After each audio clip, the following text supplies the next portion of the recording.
നമസ്തേ. കേരളത്തിലും കന്യാസ്ത്രീകൾക്കെതിരെ മനുഷ്യക്കടത്ത് കേസ് ചുമത്തിയിട്ടുണ്ട്.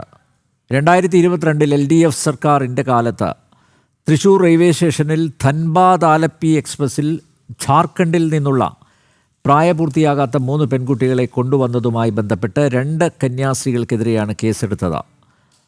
മനുഷ്യക്കടത്ത് ഉൾപ്പെടെയുള്ള വകുപ്പുകൾ ചുമത്തിയായിരുന്നു FIR. തെളിവുകളുടെ അഭാവത്തിൽ ഈ 2 കന്യാസ്ത്രീകളെയും ഇന്നലെയാണ് തൃശ്ശൂർ അഡീഷണൽ സെഷൻസ് കോടതി കുറ്റവിമുക്തരാക്കിയത്. 2014 UDF സർക്കാരിൻ്റെ കാലത്ത് മലപ്പുറം വൈലത്തൂർ, കോഴിക്കോട് മുക്കം എന്നിവിടങ്ങളിലെ യത്തീം ഖാനകളിലേക്കും ഇസ്ലാം മതപഠന കേന്ദ്രങ്ങളിലേക്കും ബീഹാറിൽ നിന്നും ഝാർഖണ്ഡിൽ നിന്നും കടത്തിക്കൊണ്ടുവന്ന 150ഓളം കുട്ടികളെ പാലക്കാട് റെയിൽവേ സ്റ്റേഷനിൽ കേരള പോലീസ് പിടികൂടിയിരുന്നു. ഇവരെ പിന്നീട് സ്വന്തം വീടുകളിലേക്ക് മടക്കി അയച്ചു. കേസിൻ്റെ നിലവിലെ അവസ്ഥ എന്താണ് എന്നറിയില്ല. ഛത്തീസ്ഗഡിൽ ന്യൂനപക്ഷ വേട്ടയെന്ന കള്ളവും പ്രചരിപ്പിച്ച് മുതലക്കണ്ണീരൊഴുക്കുന്ന ഇടത് വലതന്മാർ കേരളത്തിൽ അധികാരത്തിൽ ഇരിക്കുമ്പോഴായിരുന്നു മനുഷ്യക്കടത്ത് കേസുകൾ രജിസ്റ്റർ ചെയ്തത്. ഇതല്ലേ ഛത്തീസ്ഗഡ് സർക്കാരും ചെയ്തത്.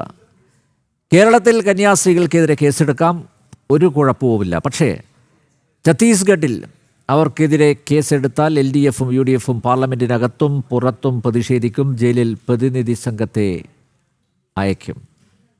മനുഷ്യക്കടത്തിനും മതപരിവർത്തനത്തിനും അറസ്റ്റിലായ 2 മലയാളി കന്യാസ്ത്രീകൾക്കും സെഷൻസ് കോടതി ജാമ്യം നിഷേധിച്ചു. ഈ വിഷയമാണ് ഇന്ന് ജനം ഡിബേറ്റ് പരിശോധിക്കുന്നത്. BJP വക്താവ് വിപിൻ കൂടിയേടത്ത്, ഇടത് നിരീക്ഷകൻ റെജി ലൂക്കോസ്, KLCA പ്രതിനിധി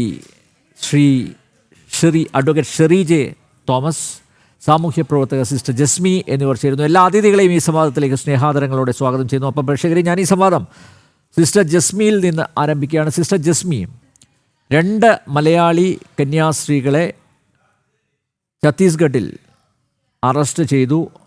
മതപരിവർത്തനം, നിർബന്ധിത മതപരിവർത്തനം, അതുപോലെ മനുഷ്യക്കടത്ത്, ഈ 2 കുറ്റങ്ങളാണ് അവർക്കെതിരെ ചുമത്തിയിട്ടുള്ളത്. ഈ വിഷയത്തിൽ ഉള്ള സിസ്റ്റർ ജസ്മിയുടെ നിരീക്ഷണം അറിയാൻ താല്പര്യമുണ്ട്.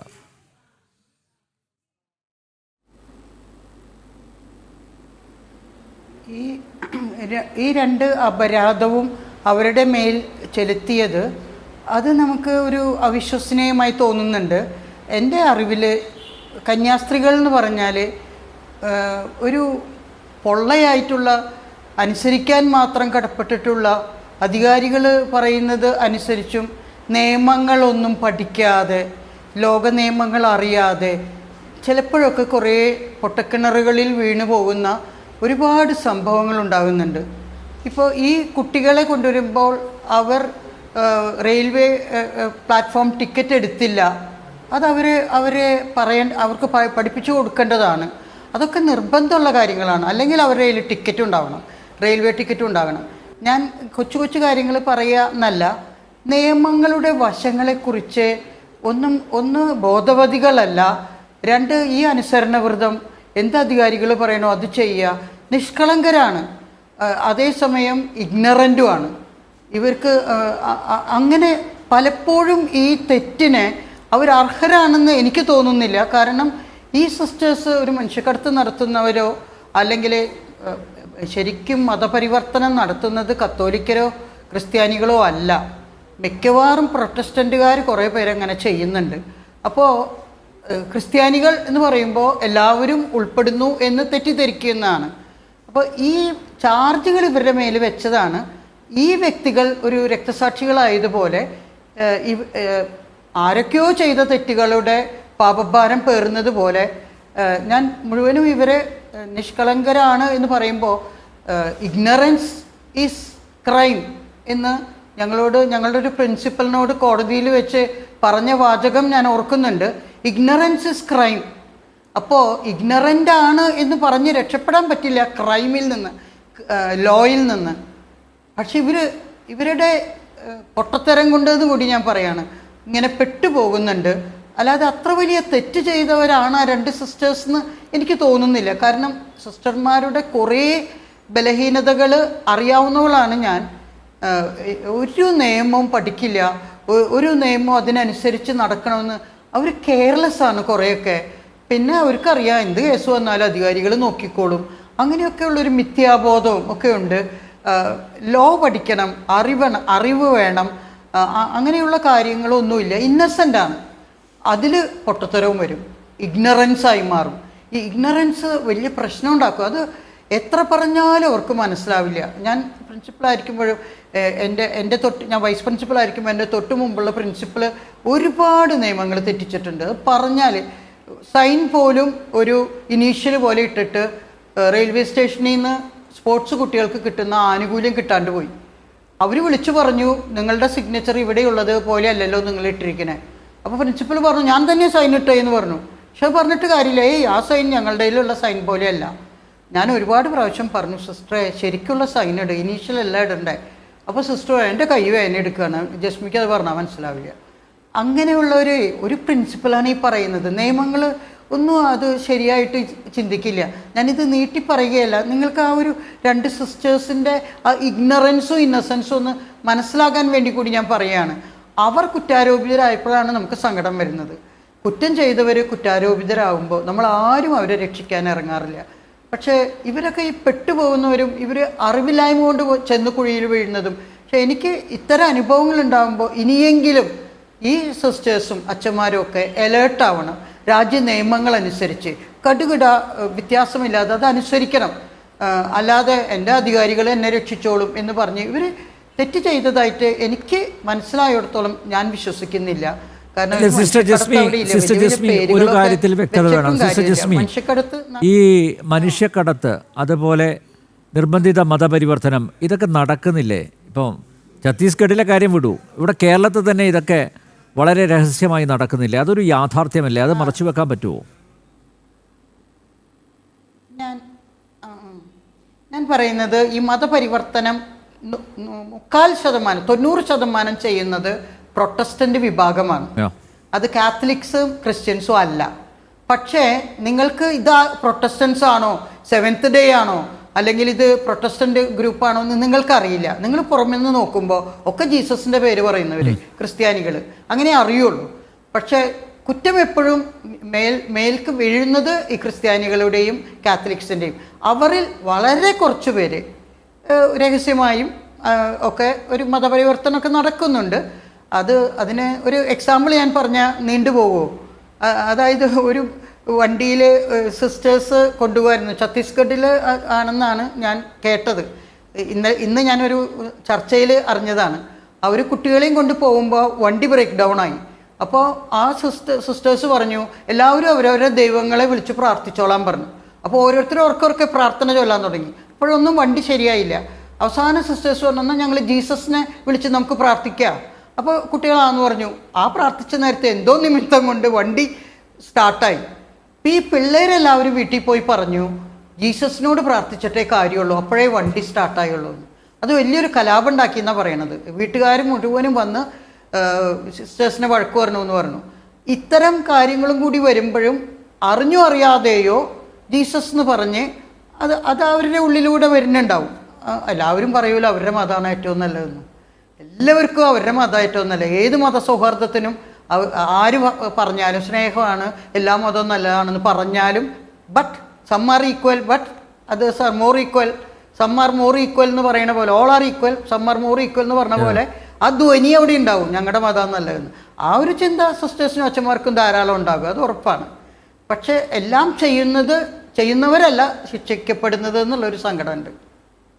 ഓക്കെ, അഡ്വക്കേറ്റ് ഷെറി, കാര്യങ്ങൾ കൈവിട്ട് പോവുകയാണെന്ന് തോന്നുന്നു. കന്യാസ്ത്രീകൾക്കെതിരായ മനുഷ്യക്കടത്ത് വകുപ്പ് NIA ഷെഡ്യൂൾഡ് ഒഫൻസിൽ പെടുന്ന കുറ്റകൃത്യമാണ്. കേസ് NIA കോടതി തന്നെ പരിഗണിക്കണമെന്നാണ് ഇന്ന് സെഷൻസ് കോടതി വ്യക്തമാക്കിയത്.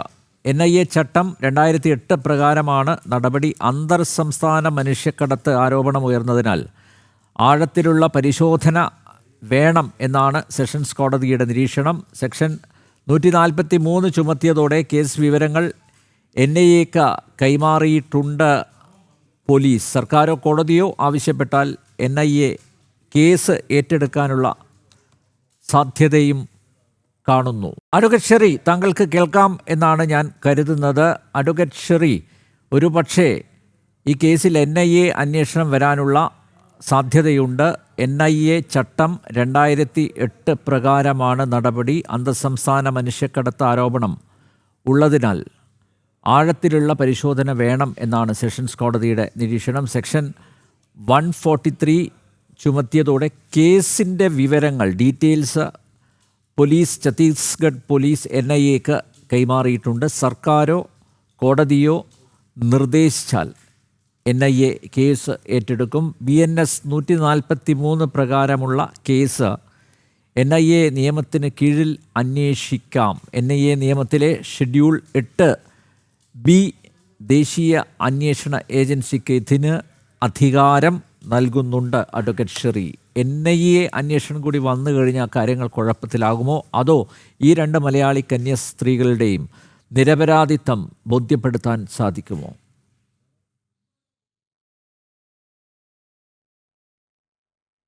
ഇത് NIA അന്വേഷണത്തിൻ്റെ പുതിയ വാർത്തകൾ കൂടി വരുമ്പോൾ എത്രമാത്രം പ്ലാൻ ചെയ്താണ് ഈ ഒരു ക്രൈം തന്നെ ആദ്യമേ രജിസ്റ്റർ ചെയ്തത് എന്ന് ആലോചിക്കേണ്ടി വരും. ആദ്യം രജിസ്റ്റർ ചെയ്തപ്പോൾ പറഞ്ഞിരുന്നത് പ്ലേസ്മെൻറ്റ് ഏജൻസീസിൻ്റെ ലൈസൻസ് ഇല്ലാത്തതുകൊണ്ട് അത്തരത്തിലുള്ളൊരു കാര്യങ്ങളാണ് ആദ്യം പറഞ്ഞു കേട്ടത്. അത് മജിസ്ട്രേറ്റ് കോടതിയിൽ തന്നെ തീർക്കാവുന്ന അത്തരത്തിലുള്ളൊരു FIR ഇടാവുന്ന ഒരു കാര്യമായിരുന്നു. പക്ഷേ പിന്നീട് 143 ഹ്യൂമൻ ട്രാഫിക്കിംഗ് വന്നപ്പോൾ നമുക്കറിയാമല്ലോ, NIA ആക്ടിൽ 2019 അമെൻമെൻറ്റ് വരുത്തി ഹ്യൂമൻ ട്രാഫിക്കിംഗ് NIAയുടെ അന്വേഷണ പരിധിയിൽ കൊണ്ടുവന്നത്. അപ്പോൾ അത്തരത്തിൽ വളരെ ഗൗരവമായ ഒരു വിഷയത്തിലേക്ക് ഇതിനെ കൊണ്ടുവരുമ്പോൾ എത്രമാത്രം ഏത് രീതിയിലാണ് ഈ പാവപ്പെട്ട 2 കന്യാസ്ത്രീകളെ കൈകാര്യം ചെയ്യാൻ ഉദ്ദേശിക്കുന്നത് എന്ന് ബോധ്യമാകും. ഇവിടെ ഹ്യൂമൻ ട്രാഫിക്കിങ്ങിൻ്റെ വകുപ്പ് വരണമെങ്കിൽ തന്നെ എക്സ്പ്ലോയിറ്റേഷൻ വരണം. ഇവർ എന്ത് എക്സ്പ്ലോയിറ്റേഷൻ, എന്ത് ചൂഷണമാണ് ഇവർ ആ പറയുന്ന വിക്ടിംസ് എന്ന് പറയുന്നവരോട് ചെയ്തത് എന്ന് അന്വേഷണ ഘട്ടത്തിൻ്റെ ആദ്യ ഭാഗത്താണ് നമ്മൾ നിൽക്കുന്നത്. അപ്പോൾ തന്നെയാണ് ഇത് NIAക്ക് അന്വേഷണം നടത്തണം എന്നുള്ള രീതിയിലേക്കൊക്കെ പറയുന്നത്. ഈ ശരിക്കും നമുക്കത് ഓർക്കുമ്പോൾ ഈ മുംബൈ ടെറർ അറ്റാക്കിന് ശേഷമാണ് NIAക്ക് ഇത്രയും അമെൻമെൻറ്റും കാര്യങ്ങളൊക്കെ വരുത്തി ഹ്യൂമൻ ട്രാഫിക്കിംഗ് ഒക്കെ അതിനകത്ത് കൊണ്ടുവന്നത്, പുതിയ ഭേദഗതിക്കൊക്കെ കൊണ്ടുവന്നത്. അപ്പോൾ ആ ഒരു രീതിയിലേക്ക് ഈ വിഷയത്തെ കൊണ്ടുവരുന്നു എന്ന് പറയുന്നത് തന്നെ നമുക്കതിൻ്റെ ചില കാര്യങ്ങൾ ശരി. ഇതൊരു ഒറ്റപ്പെട്ട സംഭവമല്ല. ഇതിനു മുമ്പും ഈ ആദിവാസി മേഖലകളിൽ നിന്നും കുട്ടികളെ കൊണ്ടുപോയിട്ടുണ്ട് എന്ന റിപ്പോർട്ടും പുറത്തു വരുന്നുണ്ട്. അന്നൊന്നും പോലീസിൻ്റെ ശ്രദ്ധയിൽ അത് പെട്ടില്ല. പക്ഷേ ഇപ്പോൾ പരിശോധന, അന്വേഷണം ആ നിലയ്ക്കും നടക്കുന്നുണ്ട്. അതുകൊണ്ട് ഒരുപക്ഷെ വളരെ ഗൗരവത്തിൽ അന്വേഷണം ഏറ്റെടുക്കണമെന്ന് ഛത്തീസ്ഗഡ് ഭരണകൂടം തീരുമാനിച്ചാൽ അതിനെ എങ്ങനെയാണ് തള്ളിപ്പറയാൻ സാധിക്കുക? ഞാനിതിൻ്റെ ആമുഖത്തിൽ, ഈ ചർച്ചയുടെ ആമുഖത്തിൽ ഞാൻ പറഞ്ഞത് താങ്കൾ ശ്രദ്ധിച്ചു കാണും. കേരളത്തിലും ഇതുപോലെ ഒരു ഹ്യൂമൻ ട്രാഫിക്കിംഗ് കേസ് അത് രജിസ്റ്റർ ചെയ്തിരുന്നു 2022. ഇന്നലെയാണ് അതിൽ വിധി വന്നത്. പക്ഷേ തെളിവില്ലാത്തതുകൊണ്ട് 2 കന്യാസ്ത്രീകളെ വെറുതെ വിട്ടു. കേരളത്തിലും സമാനമായിട്ടുള്ളൊരു സംഭവം നടന്നു. കേസ് രജിസ്റ്റർ ചെയ്തു, അന്വേഷണം നടന്നു, കുറ്റപത്രം കൊടുത്തു, ട്രയൽ നടന്നു, വിചാരണ നടന്നു. പക്ഷേ തെളിവില്ലാത്തതുകൊണ്ട് കന്യാസ്ത്രീകളെ വിട്ടയച്ചു. അപ്പോൾ ഏത് സംസ്ഥാനത്താണെങ്കിലും ആ സംസ്ഥാനത്തെ നിയമത്തിൻ്റെ അടിസ്ഥാനത്തിൽ സ്വാഭാവികമായിട്ടുള്ള നടപടിക്രമങ്ങളുമായി മുന്നോട്ട് പോകും. അത് ഏതെങ്കിലും ഒരു വിഭാഗത്തെ താറടിച്ച് കാണിക്കാനാണെന്ന് കരുതാൻ പറ്റുമോ?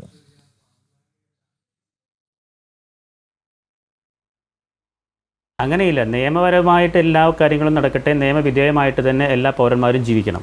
പക്ഷേ നമ്മൾ മനസ്സിലാക്കേണ്ട ഒരു കാര്യം, നമ്മളാരും ഇപ്പോൾ പ്രജകളല്ല, പൗരന്മാരാണ്. ഈ പൗരന്മാർക്ക് അവരുടേതായ അവകാശങ്ങളും അതിനെ തക്ക കാര്യങ്ങളുമുണ്ട്. പക്ഷേ അതൊന്നും മനസ്സിലാക്കാത്ത രീതിയിൽ ചില നീക്കങ്ങൾ വരുമ്പോഴാണ് ഇങ്ങനെ സംസാരിക്കുന്നത്. ഉദാഹരണത്തിന് നേരത്തെ പറഞ്ഞല്ലോ, കേരളത്തിലും കേസ് രജിസ്റ്റർ ചെയ്തെന്നൊക്കെ പറഞ്ഞല്ലോ. ഇവിടെ ഈ കേസ് രജിസ്റ്റർ ചെയ്യാൻ ആരാണ് ഇവിടെ ഡിഫാക്ടോ കംപ്ലൈനൻ്റ്?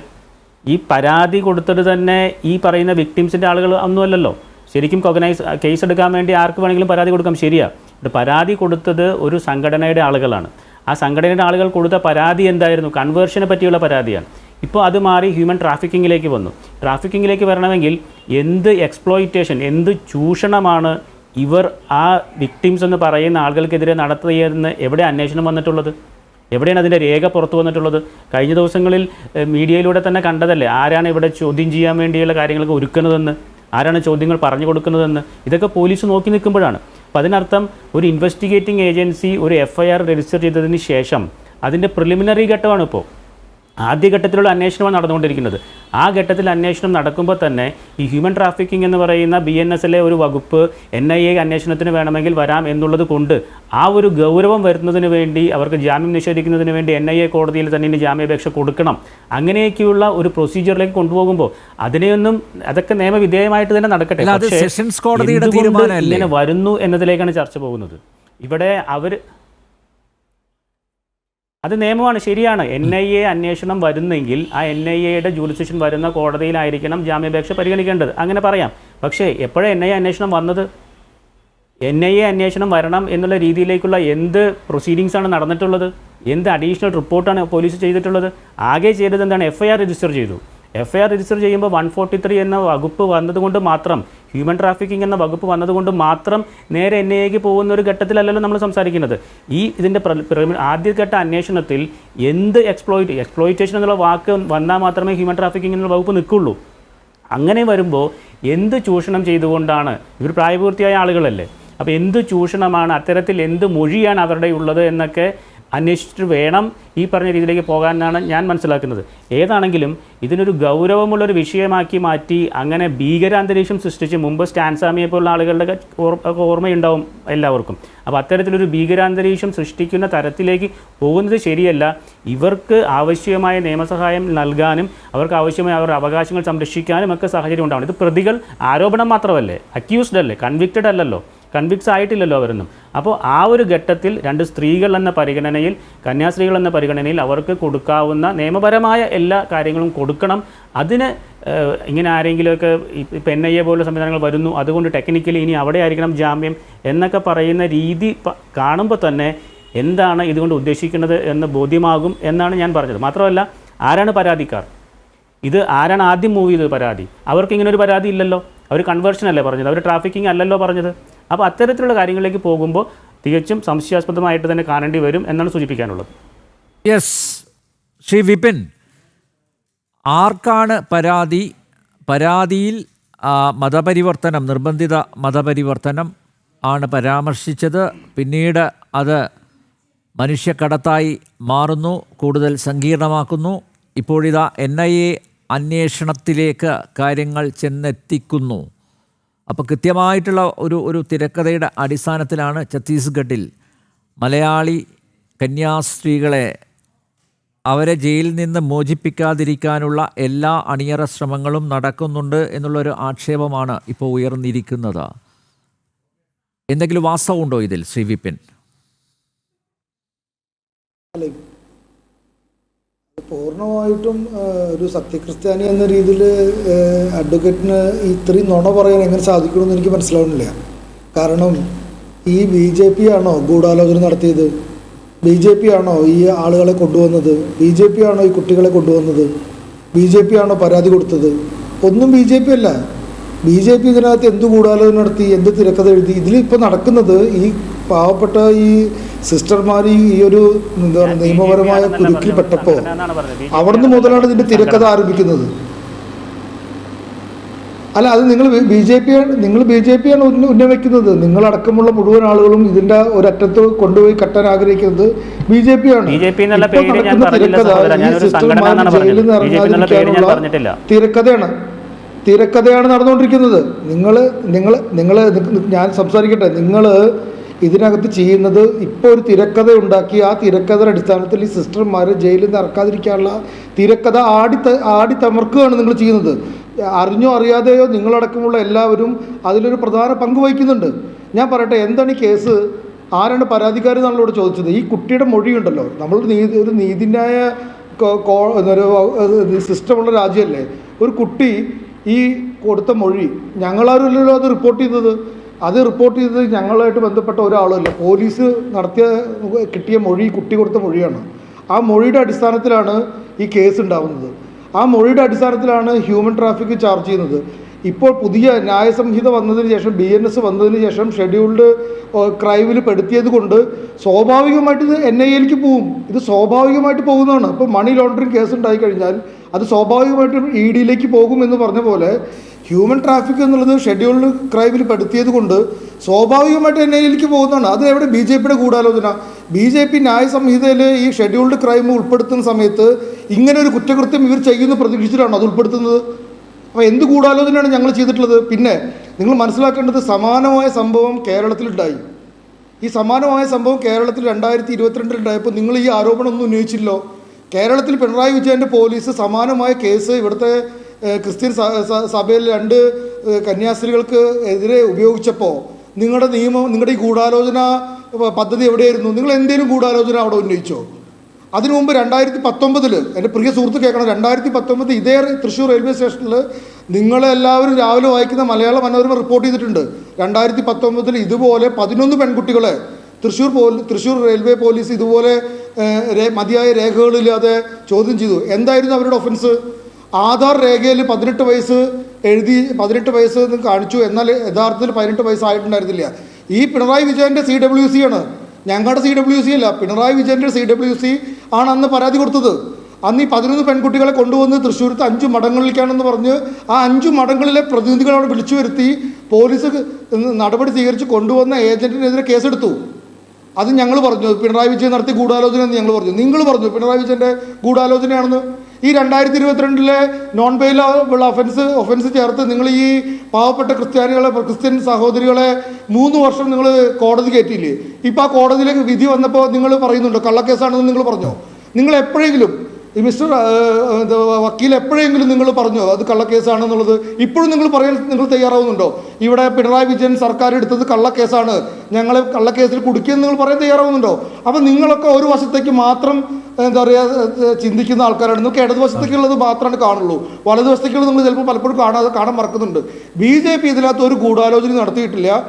അവിടുത്തെ നിയമം, ആ രാജ്യത്തെ നിയമം എന്താണോ അതനുസരിച്ചുള്ള കാര്യങ്ങളാണ് സംഭവിക്കുന്നത്. ഞങ്ങൾക്ക് ഖേദമുണ്ട്, ഇത്തരം സംഭവങ്ങൾ സംഭവിച്ചാൽ ഞങ്ങൾക്ക് ഖേദമുണ്ട്. ഞങ്ങൾ ഈ സംഭവം ഉണ്ടായ സമയം മുതൽ ഇന്ന് ഈ നിമിഷം വരെ ഈ പ്രശ്നം പരിഹരിക്കാനാണ് ശ്രമിച്ചിട്ടുള്ളത്. നിങ്ങളടക്കമുള്ള മുഴുവൻ ആളുകളും ഈ പ്രശ്നത്തെ തീയിൽ എണ്ണ ഒഴിച്ച് കത്തിക്കാൻ ശ്രമിക്കുമ്പോൾ ഞങ്ങൾ ഈ പ്രശ്നം പരിഹരിക്കാനാണ് ശ്രമിക്കുന്നത്. ഞങ്ങളുടെ പാർട്ടിയുടെ പ്രതിനിധികൾ ഇന്ന് ഞങ്ങളുടെ പാർട്ടിയുടെ ആരാധനായ സംസ്ഥാന പ്രസിഡന്റ് പ്രധാനമന്ത്രിയെയും ആഭ്യന്തരമന്ത്രിയെയും നേരിട്ട് കണ്ട് ഈ വിഷയത്തിൽ അനുകൂലമായ കാര്യങ്ങൾ എന്തൊക്കെ ചെയ്യാൻ സാധിക്കുമോ അതെല്ലാം ചെയ്യണമെന്ന് ആവശ്യപ്പെട്ടിട്ടുണ്ട്. ഞങ്ങളുടെ സംസ്ഥാന ജനറൽ സെക്രട്ടറി നേരിട്ട് അവിടെ പോയി ആഭ്യന്തരമന്ത്രിയെയും മുഖ്യമന്ത്രിയെയും കണ്ട് സാഹചര്യങ്ങൾ ബോധ്യപ്പെടുത്തിയിട്ടുണ്ട്. എനിക്ക് മുമ്പ് ഇവിടെ സിസ്റ്റർ ജസ്മി സംസാരിച്ചു. അവരുപയോഗിച്ചൊരു വാക്കുണ്ട്, അറിയാതെ സംഭവിക്കുന്ന കുറ്റകൃത്യം എന്ന് അവർ പറഞ്ഞൊരു വാക്കുണ്ട്, നെഗ്ലിജൻസ്. ഈ നിയമത്തെക്കുറിച്ചുള്ള നെഗ്ലിജൻസ് അവിടെ സംഭവിച്ചിട്ടുണ്ട്. നിയമത്തിൻ്റെ മുന്നിൽ അത് തെറ്റാണ്. അവിടെ നമ്മളിപ്പോൾ എന്താ ചെയ്യുക? ഞാനായാലും സിസ്റ്റർ ജസ്മി ആയാലും അനിൽ നമ്പ്യാരായാലും നിയമത്തിൻ്റെ മുന്നിൽ ഒരു തെറ്റ് സംഭവിച്ചാൽ അത് തെറ്റാണ്. ഇനി നമുക്ക് എന്താ ചെയ്യാൻ പറ്റുക? ആ തെറ്റിൻ്റെ ഗൗരവത്തെക്കുറിച്ച് വിശദമായ അന്വേഷണം നടത്തി അത് കോടതിയുടെ മുന്നിൽ നിൽക്കുന്ന വിഷയത്തിൽ കോടതിക്ക് വഴി നമുക്കൊരു പരിഹാരം കണ്ടെത്താൻ സാധിക്കുക. അതിന് പകരം നിങ്ങൾ ചെയ്യുന്നത് എന്താ? നിങ്ങൾ ചെയ്യുന്നത് ഇവിടുത്തെ ഈ രാജ്യം ഭരിക്കുന്ന ഒരു പാർട്ടിയെയും ആ പാർട്ടിയിൽ വിശ്വസിക്കുന്ന 10,000-കണക്കിന് ആളുകളെയും അതിൽ വിശ്വസിക്കുന്ന കോടിക്കണക്കിന് ആളുകളെയും നിങ്ങൾ പ്രതിസ്ഥാനത്തേക്ക് നിർത്തുകയാണ്. ഒരു കാര്യമില്ലാതെ BJP ഉണ്ടാക്കിയ വിഷയമല്ല, അതിൽ ഏറ്റവും മുൻപന്തിയിൽ നിൽക്കുന്നത് കേരളത്തിലെ LDF-ന്റെയും UDF-ന്റെയും നേതാക്കന്മാരാണ്. ഇപ്പം നോക്കൂ, ഛത്തീസ്ഗഡിലെ കോൺഗ്രസ്സിന് ഇതിലൊരു പരിഭവവും ഇല്ല, പരാതിയുമില്ല, പ്രതിഷേധവും ഇല്ല. ഇന്നലെ കേരളത്തിൽ നിന്നുള്ള UDF MP-മാർ പോയത് കൊണ്ട് മാത്രമാണ് അദ്ദേഹം, മുൻ മുഖ്യമന്ത്രി കൂടിയായ അദ്ദേഹം അവിടെ പോയത്. അല്ല, എനിക്ക് പറയാനുണ്ട് ഇതിൽ നമ്മൾ മനസ്സിലാക്കേണ്ടത് അവിടുത്തെ MP പോയില്ല എന്നുള്ള റിപ്പോർട്ടാണ് ഇപ്പോൾ ഏറ്റവും ലേറ്റസ്റ്റ് ആയിട്ട് വന്നിട്ടുള്ളത്. അവിടുത്തെ ഛത്തീസ്ഗഡിലെ MP കേരളത്തിലെ പ്രതിനിധി സംഘത്തിൻ്റെ കൂടെ പോയില്ല, ഒറീസയിൽ നിന്നുള്ള MP ആണ് പോയത് എന്നാണ് ഇപ്പോൾ ഏറ്റവും പുതിയ റിപ്പോർട്ട് വന്നിട്ടുള്ളത്. മാത്രമല്ല ഇപ്പോൾ നേരത്തെ അഡ്വക്കേറ്റ് ഷെറി ഇവിടെ ഒരു കാര്യം പറഞ്ഞു, ഞങ്ങൾ വന്ന് ഇത് NIA-ക്ക് കൊടുത്ത് എന്തൊരു ഗൂഢാലോചന ഞങ്ങൾ ചെയ്യാൻ ശ്രമിക്കണമെന്ന്. എൻ്റെ പ്രിയ സുഹൃത്തെ, നീ ഇവിടെ കോൺഗ്രസ് ഭരിച്ചുകൊണ്ടിരിക്കുമ്പോൾ 5 പുരോഹിതർക്കെതിരെ കേസെടുത്ത് അവരെ ഇതേപോലെ ജയിലിലേക്ക് അയച്ച സംഭവം ഉണ്ടായിട്ടുണ്ട് 2019. അത് നിങ്ങൾക്ക് എന്താ 2021 കോൺഗ്രസ് ഭരിച്ചുകൊണ്ടിരിക്കുമ്പോൾ 5 പുരോഹിതർക്കെതിരെ സമാനമായ വകുപ്പിൽ കേസെടുത്ത് അവർ ജയിലിലാക്കിയിട്ടുണ്ട്. അവിടുത്തെ കോൺഗ്രസ് ഗവൺമെൻറ് കൊണ്ടുവന്ന നിയമമാണ് മതപരിവർത്തന വിരുദ്ധ നിയമം, ഞങ്ങൾ കൊണ്ടുവന്നതല്ല. കോൺഗ്രസ് ഭരിച്ചുകൊണ്ടിരിക്കുമ്പോഴാണ് അവിടെ ഈ നിയമം കൊണ്ടുവന്നത്. ആ പ്രദേശത്തിൻ്റെ പ്രത്യേക സാഹചര്യത്തിൽ ഉണ്ടായ നിയമമാണ്. ഒരു നിയമം നിലനിൽക്കുമ്പോൾ ആ നിയമവുമായി ബന്ധപ്പെട്ട ഒരു കാര്യം വരുമ്പോൾ അത് പരിഹരിക്കാനാണ് ശ്രമിക്കേണ്ടത്, പകരം അത് വഷളാക്കാനല്ല. കാരണം കേരളത്തിൽ സമാനമായ സംഭവങ്ങൾ ഉണ്ടായപ്പോൾ ആ സമാനമായ സംഭവങ്ങളിലൊക്കെ BJP പ്രതികരിച്ചത് നിയമത്തിൻ്റെ വഴിക്ക് പോട്ടെ, അതിലൂടെ തന്നെ നീതി ലഭിക്കട്ടെ എന്നാണ്. ഞങ്ങൾ പൂർണ്ണമായ മനസ്സോടുകൂടി ആ പാവപ്പെട്ട കന്യാസ്ത്രീകൾക്ക് നീതി ലഭിക്കണമെന്ന് തന്നെയാണ് ഞങ്ങൾ ആഗ്രഹിക്കുന്നത്. അതിനുവേണ്ടിയാണ് ഞങ്ങൾ പ്രവർത്തിക്കുന്നത്. അതിനുവേണ്ടിയുള്ള പ്രയത്നങ്ങളാണ് കഴിഞ്ഞ 3 ദിവസങ്ങളായിട്ട് ഞങ്ങളുടെ പ്രവർത്തകർ ചെയ്തുകൊണ്ടിരിക്കുന്നത്. പക്ഷേ CPM-ൻ്റെയും കോൺഗ്രസിൻ്റെയും വാക്കായിട്ട് ചില ക്രിസ്ത്യൻ സംഘടനകൾ മാറുന്നുണ്ട് എന്നുള്ള ദയനീയമായ ഒരവസ്ഥ ഇവിടെ ഞങ്ങൾക്ക് പറയാതിരിക്കാൻ പറ്റുന്നില്ല. ഞങ്ങൾക്ക് വിഷമമുണ്ട്. അവർ വയ്ക്കുന്ന കുഴിയിൽ പോയിട്ട് നിങ്ങളെ പോലത്തെ ആളുകൾ വീഴരുത്. ഇത് അവർ മുതലെടുപ്പാണ്. പിണറായി വിജയൻ്റെ പോലീസ് ക്രിസ്ത്യൻ സഭാ സന്യാസിനിമാർക്കെതിരെ കേസെടുത്തപ്പോൾ നിങ്ങൾക്ക് മൗനം. ഇപ്പോഴത്തെ അതേ സമാനമായ സംഭവം അപ്പുറത്ത് സംഭവിക്കുമ്പോൾ ഓഹോ, ഇതെന്ത് സമീപനമാണ്? അതൊരിക്കലും അംഗീകരിക്കാൻ പറ്റുന്ന സമീപനമല്ല. സമാനമായ സംഭവം കേരളത്തിൽ 2 സംഭവങ്ങൾ ഞാൻ ചൂണ്ടിക്കാണിച്ചു. ഈ ഇടതുപക്ഷ സർക്കാരിൻ്റെ കാലത്ത് 2 സംഭവങ്ങൾ ഞാൻ സമാനമായ സംഭവങ്ങൾ ചൂണ്ടിക്കാണിച്ചു. ഇനിയും ഇത്തരം കാര്യങ്ങൾ പറയാനുണ്ട്. അതുകൊണ്ട് BJPക്ക് ഈ കാര്യത്തിൽ ഒരു ഗൂഢാലോചനയില്ല. BJP ഇവിടുത്തെ എല്ലാ സമൂഹത്തെയും, അത് ക്രിസ്ത്യാനി എന്നല്ല, മുസ്ലിം എന്നല്ല, ഒരു മതസമൂഹത്തെയും 2ാം തരം പൗരന്മാരായിട്ട് ഞങ്ങൾ കാണുന്നില്ല. എല്ലാവരും ഈ രാജ്യത്തിൻ്റെ 1ാം തരം പൗരന്മാരായിട്ട് തന്നെയാണ് BJP കാണുന്നത്. ഓക്കെ റെജി ലൂക്കോസും എത്തിയിട്ടുണ്ട്. ശ്രീ റെജി ലൂക്കോസ്, ഛത്തീസ്ഗഡിൽ 2 കന്യാസ്ത്രീകൾക്കെതിരെ കേസെടുക്കുമ്പോൾ മാത്രം ഉറഞ്ഞ് തുള്ളുന്ന ഇടതു മുന്നണി, ഞാൻ ഈ ആമുഖത്തിൽ, ഈ ഡിബേറ്റിൻ്റെ ആമുഖത്തിൽ ഞാനൊരു കാര്യം പരാമർശിച്ചിരുന്നു. താങ്കൾ അത് കേട്ടോ എന്ന് എനിക്കറിയില്ല. 2022 പിണറായി വിജയൻ മുഖ്യമന്ത്രിയായിരിക്കുന്ന കാലത്ത് തൃശ്ശൂർ റെയിൽവേ സ്റ്റേഷനിൽ ധൻബാദ് ആലപ്പി എക്സ്പ്രസിൽ ജാർഖണ്ഡിൽ നിന്നുള്ള പ്രായപൂർത്തിയാകാത്ത 3 പെൺകുട്ടികളെ കൊണ്ടുവന്നതുമായി ബന്ധപ്പെട്ട് 2 കന്യാസ്ത്രീകൾക്കെതിരെ കേസെടുത്തിരുന്നു. മനുഷ്യക്കടത്ത് ഉൾപ്പെടെയുള്ള വകുപ്പുകൾ ചുമത്തിയിരുന്നു. എന്നാൽ തെളിവുകളുടെ അഭാവത്തിൽ ഈ 2 കന്യാസ്ത്രീകളെയും ഇന്നലെ തൃശ്ശൂർ അഡീഷണൽ സെഷൻസ് കോടതി കുറ്റവിമുക്തരാക്കിയ പശ്ചാത്തലത്തിലെങ്കിലും എന്തെങ്കിലും ഒരു പരാമർശം ഇടതുമുന്നണിയുടെ ഭാഗത്തു നിന്ന് പ്രതീക്ഷിച്ചതായിരുന്നു. പക്ഷേ അതും ഉണ്ടായില്ല. അത് മൂടി വയ്ക്കുകയായിരുന്നു മാധ്യമങ്ങൾ. ഞാൻ മനസ്സിലാക്കുന്നത്, ഞങ്ങളാണ് ആദ്യം അത് റിപ്പോർട്ട് ചെയ്തത്, ഒരു ഇംഗ്ലീഷ് പത്രത്തിലും അത് വന്നു. എന്താണ് ഇങ്ങനെ ഒരു ഇരട്ടത്താപ്പ്, റെജി ലൂക്കോസ്? ഇരട്ടത്താപ്പല്ല, നിങ്ങളുടെ ക്രിസ്ത്യൻ വിരോധത്തിന്റെ അസഹിഷ്ണുതയാണ് ഇപ്പൊ നിങ്ങൾ ഈ ചർച്ചയിൽ എന്നോട് ചോദ്യം ചോദിച്ചത്. നിങ്ങൾ എന്തെങ്കിലും അറിഞ്ഞിട്ടാണോ നിങ്ങൾ അതിനെക്കുറിച്ച് കുറ്റപ്പെടുത്തിയത്? പ്രായപൂർത്തിയാകാത്ത കുട്ടികളാണ് കേസെടുത്തിരിക്കുന്നത് റെയിൽവേ പോലീസിന്റെ അടുത്ത് കേരള പോലീസ് എന്തെങ്കിലും, കേരള സർക്കാർ എന്തെങ്കിലും നിയന്ത്രണമുണ്ടോ? താങ്കൾ മറുപടി പറയൂ. എന്നിട്ടാണ് നമ്മുടെ ചർച്ചയിലേക്ക് ഇത്തരം കാര്യം ചോദിക്കാനായിട്ട്. ഈ രാജ്യത്തെ ക്രിസ്ത്യാനികൾ വിദേശത്ത് നിന്ന് വന്നവരാണ്, നിങ്ങൾ വിദേശികളാണെന്നും നിങ്ങൾ ഞങ്ങളുടെ രാജ്യത്തെ ഭക്ഷണവും വെള്ളവും കുടിച്ച് ഞങ്ങളുടെ രാജ്യത്തിനാണ് ദ്രോഹിക്കുകയാണെന്നും ഞങ്ങളുടെ രാജ്യത്തെ ഞങ്ങളുടെ മതം മാറ്റുവാണെന്നും പറഞ്ഞുകൊണ്ടാണ് ഈ പാവപ്പെട്ട 2 കന്യാസ്ത്രീകളെ ബജരംഗ ദളിന്റെ ഭീകര പ്രവർത്തകരെ പോലെയുള്ള ചില പ്രവർത്തകർ ഒരു സ്ത്രീയോട് കൂടി അവരുടെ മുഖത്ത് നോക്കിയത് സംസാരിച്ചെന്ന് കേരളത്തിൽ നിന്ന് അവരെ സന്ദർശിച്ചപ്പോൾ അവർ വിതിമ്പിക്കൊണ്ട് ഞങ്ങൾ ഈ രാജ്യത്തെ പൗരന്മാരല്ലേ എന്ന് ചോദിച്ച് ആ കന്യാസ്ത്രീകൾ കരഞ്ഞോണ്ട് പറഞ്ഞത് താങ്കളുടെ ചെവിയിൽ കേട്ടില്ലേ? താങ്കൾക്ക് അത് അംഗീകരിക്കാൻ പറ്റുന്നുണ്ടോ? 2000 വർഷത്തെ പാരമ്പര്യമുള്ള ഈ രാജ്യത്തെ ക്രിസ്ത്യാനികളെ വിദേശത്ത് നിന്ന് വന്നവരെന്ന് പറഞ്ഞ് ആക്ഷേപിക്കുന്ന ഇതിനെ കുറിച്ച് താങ്കൾ എന്താ അവരോട് പറയട്ടെ? എന്നിട്ടാണ് നുണകളൊക്കെ ഇങ്ങോട്ട് പറയാനായിട്ട് ലജ്ജയില്ലേ നിങ്ങൾക്ക്? ഈ കേരളത്തിലെ ഇന്ത്യയിലെയും പൊതുസമൂഹത്തിന്റെ അടുത്ത് പ്രവർത്തിച്ച് ഈ രാജ്യത്തിന്റെ സമ്പദ് സമൃദ്ധിക്കും അവരുടെ അധസ്ഥരുടെ, കഷ്ടപ്പെട്ടവരുടെ, ആദിവാസികളുടെ കുഷ്ഠരോഗികൾക്കും വേണ്ടി പ്രവർത്തിച്ച് ഒരു സമാന്തര സർക്കാരിന് പോലും ചെയ്യാൻ പറ്റുന്നതിനുള്ള സേവനം ചെയ്യുന്ന ഈ പാവപ്പെട്ട കന്യാസ്ത്രീകളെയും മിഷണറിമാരെയും ആക്ഷേപിച്ചുകൊണ്ട് അവരെ ജയിലിലേക്ക് വിട്ടപ്പോൾ, അവരെ ഇല്ലാത്ത നിയമം ചാർത്തിക്കൊണ്ട് അവരെ ജയിലിലേക്ക് ഇട്ട് ഇപ്പൊ NIA-യുടെ ചാർത്തിൽ കൊടുത്ത് ഇനിയിപ്പോ ആയുഷ്കാല ജീവിതത്തിൽ സ്റ്റാൻസാമിക്ക് സംഭവിച്ചത് ഈ രോഗികളായ കന്യാസ്ത്രീകൾ സംശയമൊന്നും രാജ്യത്തിന്റെ മതേതരവാസികൾ ഭയന്നുകൊണ്ടിരിക്കുമ്പോൾ താങ്കൾ ഇത്തരം ചോദ്യങ്ങളാണ് ചോദിക്കുന്നത്. എന്തൊരു മര്യാദകളാണ് ഇത്? ഒന്ന് ആലോചിച്ച് നോക്കിയാൽ. നിങ്ങൾ ചോദിക്കുന്നതിനൊരു മര്യാദയുണ്ട്, കാര്യങ്ങൾ പഠിച്ചിട്ടുണ്ടോ സംസാരിക്കാനായിട്ട്? ഇനി അങ്ങനെയാണെങ്കിൽ തന്നെ ഈ പിണറായി വിജയൻ കേസെടുത്ത് പ്രായപൂർത്തിയാകാത്തവരെ കൊണ്ടുവന്നതിന് വരും നിയമപരമായിട്ട് കേസെടുത്ത് കൂട്ടി ഒരു വാദത്തിന് വേണ്ടി. അങ്ങനെയാണെങ്കിൽ തന്നെ പാവപ്പെട്ട കന്യാസ്ത്രീകൾ എന്ത് തെറ്റായത് നിങ്ങൾ പറയൂ. അവരെന്ത് തെറ്റ് ചെയ്തു? അവരുടെ പേര് ചാർത്തിരിക്കുന്ന ചാർത്തുകൾ എന്തൊക്കെയാണ്? ആരാണ് ഈ പറയുന്നത് ബജരംഗ ദൾ അവർ പോലീസിന്റെ അന്യ സംസ്ഥാനങ്ങളിൽ നിന്ന് കേരളത്തിലേക്ക് കൊണ്ടുവരുന്നു? അതുപോലെ ഇപ്പൊ നോക്കൂ, ഛത്തീസ്ഗഡിൽ നിന്ന് ആഗ്രയിലേക്ക് കൊണ്ടുപോകാനായിരുന്നല്ലോ തീരുമാനം. അപ്പൊ നോക്കൂ, എന്തിനാണ് ഇങ്ങനെ കൊണ്ടുപോകുന്നതിന്റെ അടിസ്ഥാനം എന്താണ്? കേരളത്തിൽ നിന്ന് ആരും കേരളത്തിന് വെളിയിൽ പോയി ജോലി, അത് മാത്രമല്ല ഇന്ത്യയിലെ ഒരു സംസ്ഥാനത്ത് ജോലി ചെയ്യാൻ പറ്റേ. താങ്കൾ എന്തൊക്കെയാണ് ചോദിച്ചോണ്ടിരിക്കുന്നത്? താങ്കൾ ചോദിക്കുന്നതിന് എനിക്കൊരു കുഴപ്പമില്ല. ഞാൻ കാര്യങ്ങൾ പഠിച്ചിട്ട് തന്നെയാണ് ചോദിക്കുന്നത്. റെജി ലൂക്കോസ് മറുപടി പറഞ്ഞാൽ മതി. താങ്കൾ മറുപടി പറയാതെ ഞാൻ എന്ത് ചോദ്യമാണ് ചോദിക്കുന്നതെന്നല്ല ആവർത്തിക്കേണ്ടത്. താങ്കൾ അതിന് മറുപടി പറയൂ. അതായത് ഇപ്പം നോക്കൂ, ക്രൈസ്തവ സമൂഹത്തിൽ നിന്നുള്ള കുട്ടികളെയാണോ അങ്ങോട്ടും ഇങ്ങോട്ടും കടത്തിക്കൊണ്ടു പോകുന്നത്? ആണോ? ഇനി ഒരിക്കലും ഞാൻ നമ്പ്യാരോട് ചർച്ചയ്ക്ക് ഇരിക്കുന്നില്ല. ഒരു മര്യാദ കാണിക്കണ്ടേ ഒരു ചർച്ചയിൽ ഇരിക്കുമ്പോഴത്തേക്കും? പച്ചക്കള്ളവും പറഞ്ഞുകൊണ്ട് അല്ല, രണ്ട് തുടക്കത്തിലെ പാവപ്പെട്ട താങ്കൾ കന്യാസ്ത്രീകളെ ഇങ്ങനെ പ്രകോപിതനാവേണ്ട കാര്യം എന്താ? ജയിലിലിട്ടിട്ട് നിങ്ങൾ വന്ന് എല്ലാ നിങ്ങൾ റെജി പിണറായി വിജയനെ കുറ്റപ്പെടുത്തുന്നു. തുടക്കത്തിലെ താങ്കൾ അതിനെ നിങ്ങൾ പ്രകോപിതനാവേണ്ടത്? സർക്കാരല്ലേ ഭരിക്കുന്നത്? അത് നിങ്ങൾ ഞാൻ പറയുന്നത് കേൾക്കും മിസ്റ്റർ. ആ, You have to താങ്കൾ listen me. പ്രകോപിതനാവാതെ Why? ശാന്തമായി Because you are സംസാരിക്കുക റെജി angry. ലൂക്കോസ്. താങ്കൾ തന്നെ ചർച്ച കഴിക്കും, ഞാൻ പോവാ. ഞാൻ ലാസ്റ്റ് താങ്കൾ അന്ന് പണ്ട് താങ്കൾ ഇതിനു മുമ്പ് ഒരു ചർച്ചയിൽ താങ്കൾ ഉപയോഗിക്കാൻ പറ്റാത്ത പദങ്ങളെല്ലാം താങ്കൾ ഉപയോഗിച്ചു. താങ്കളോട് ഞാൻ പറഞ്ഞു എന്താണാവോ? ഇത്തരം വാക്കുകൾ ഉപയോഗിക്കാൻ എന്താണാവോ? താങ്കൾക്ക് യാതൊരു അവകാശവും താങ്കളുടെ എന്താണോ എസ് എഫ് ഐക്കാരെ ക്രിമിനലുകൾ എന്ന് വിളിച്ചു? ആ, എസ് എഫ് ഐക്കാരെ ക്രിമിനലുകളാണ്, അതുകൊണ്ടാണ് വിളിച്ചത്. ക്രിമിനലുകളെ എന്ന് വിളിക്കാൻ പറ്റൂ? അല്ല, ഓക്കെ, ഒരു നിർബന്ധവുമില്ല, ഒരു നിർബന്ധവുമില്ല. അല്ല, റെജി ലൂക്കോസിന് വായി തോന്നുന്നത് കോതക്ക് പാട്ടെന്ന് പറയാനുള്ള വേദിയല്ല ജനൻ ഡിബേറ്റ്. താങ്കളെ പോലുള്ളവർ ചർച്ചയിൽ പങ്കെടുക്കണമെന്നുള്ള ഒരു താല്പര്യവും ഇല്ല. അതുകൊണ്ട് അതൊക്കെ കയ്യിൽ വെച്ചാൽ മതി, സിസ്റ്റർ ജസ്മി. ഇപ്പം നോക്കൂ, ഈ രണ്ട് കന്യാസ്ത്രീകൾക്ക് വേണ്ടി കർദിനാൾ തൊട്ടിങ്ങോട്ട് താഴോട്ട് എല്ലാവരും ഇറങ്ങിയിരിക്കുകയാണ്. ഇന്നും രാജ്ഭവനിലേക്ക് പ്രതിഷേധ പ്രകടനം നടത്തി. നോക്കൂ സിസ്റ്റർ ജസ്മി, ഈ ക്രൈസ്തവ സഭ വിമർശനാതീതമാണോ? നിരവധി ഉദാഹരണങ്ങൾ നമ്മുടെ മുന്നിലുണ്ട്. സിസ്റ്റർ അഭയ കൊല്ലപ്പെട്ടപ്പോൾ അവരുടെ ഘാതകരെ സംരക്ഷിക്കാനായിരുന്നു സഭ ശ്രമിച്ചത്.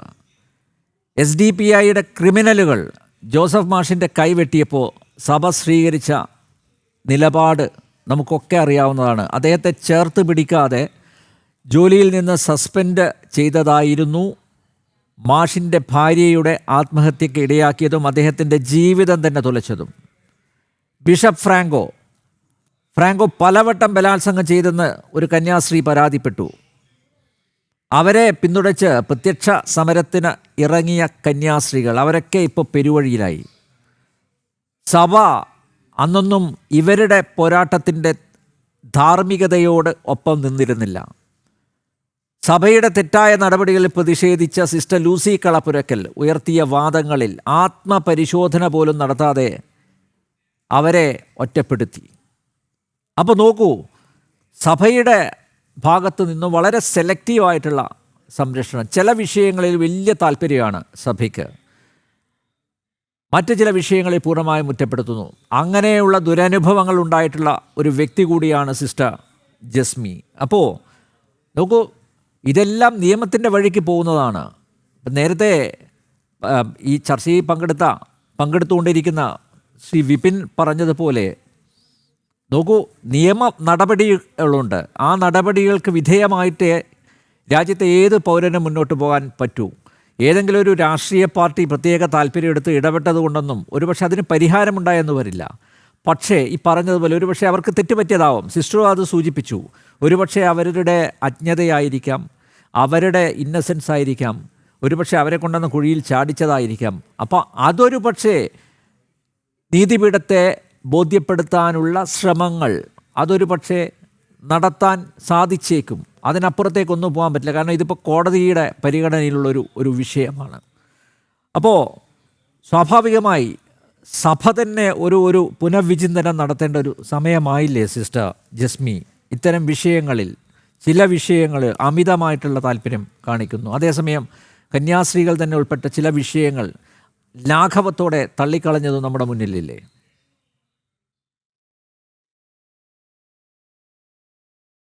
തീർച്ചയായും ഈ പുനർവിചിന്തനം അത്യാവശ്യമാണ്. ഓരോ സംഭവത്തിലൂടെയുമാണ് ഞാൻ ദൈവം എന്ന് പറയുന്ന ആ ശക്തി സംസാരിക്കുക. ഈ ഒരു സംഭവം ഒരു കണ്ണു തുറക്കലാകണം. കാരണം നിയമവിധേയമാണ് എല്ലാവരും. ഇപ്പം നേരത്തെ അനിൽ നമ്പ്യാർ സൂചിപ്പിച്ച എല്ലാ സംഭവങ്ങളും ആ പറഞ്ഞ വിധത്തിൽ തന്നെ ഞാൻ യോജിക്കുന്നു. അവിടെയൊക്കെ ഹണ്ടറിൻ്റെ കൂടെ അല്ലെങ്കിൽ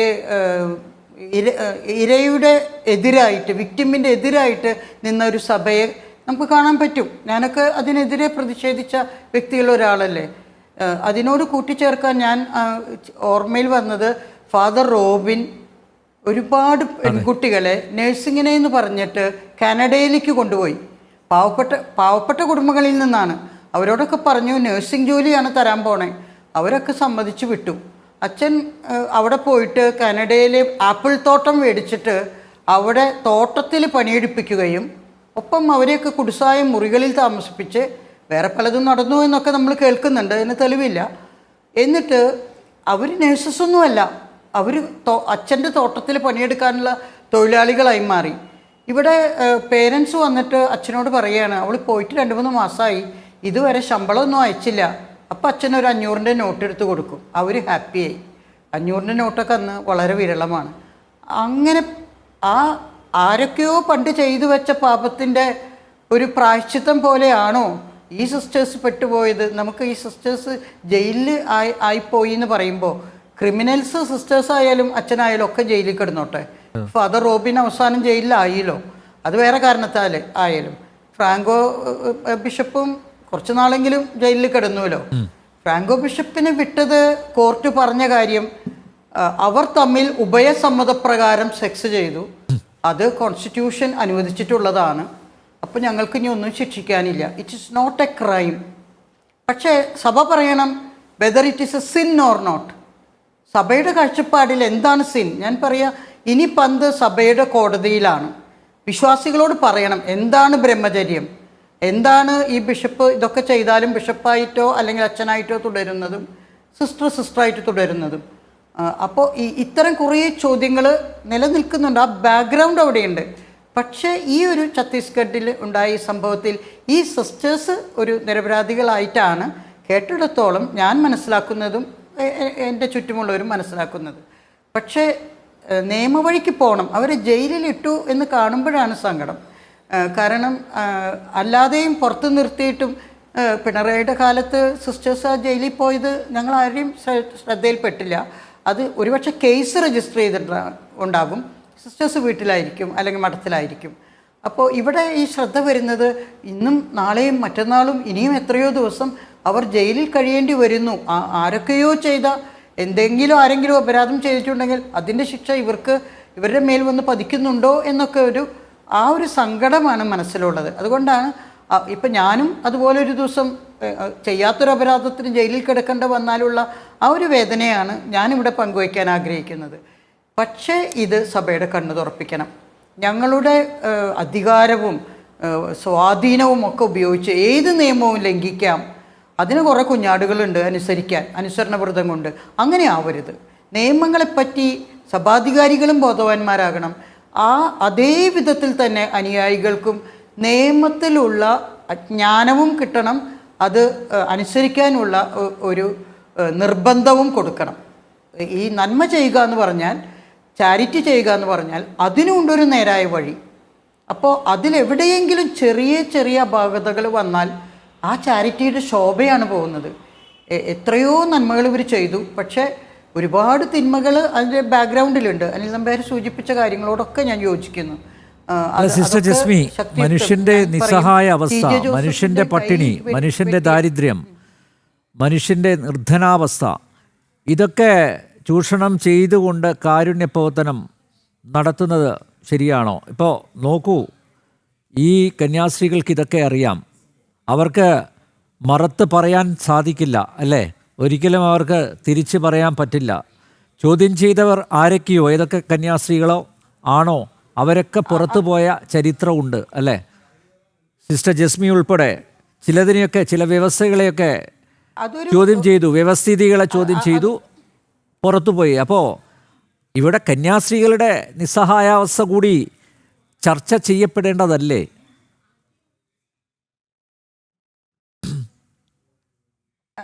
അത് തീർച്ചയായും കന്യാസ്ത്രീകളുടെ നിസ്സഹായതയും അവരുടെ നിയമത്തിൻ്റെ ബോധക്കുറവും.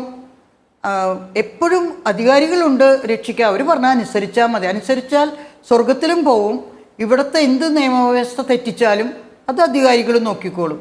അങ്ങനെയുള്ളൊരു ലാഘവത്വം അത് മാറണം. അതിനെ ഈ ഒരു സംഭവം കണ്ണു തുറപ്പിക്കും എന്ന് ഞാൻ വിശ്വസിക്കുകയാണ്. കണ്ണു തുറപ്പിക്കണം.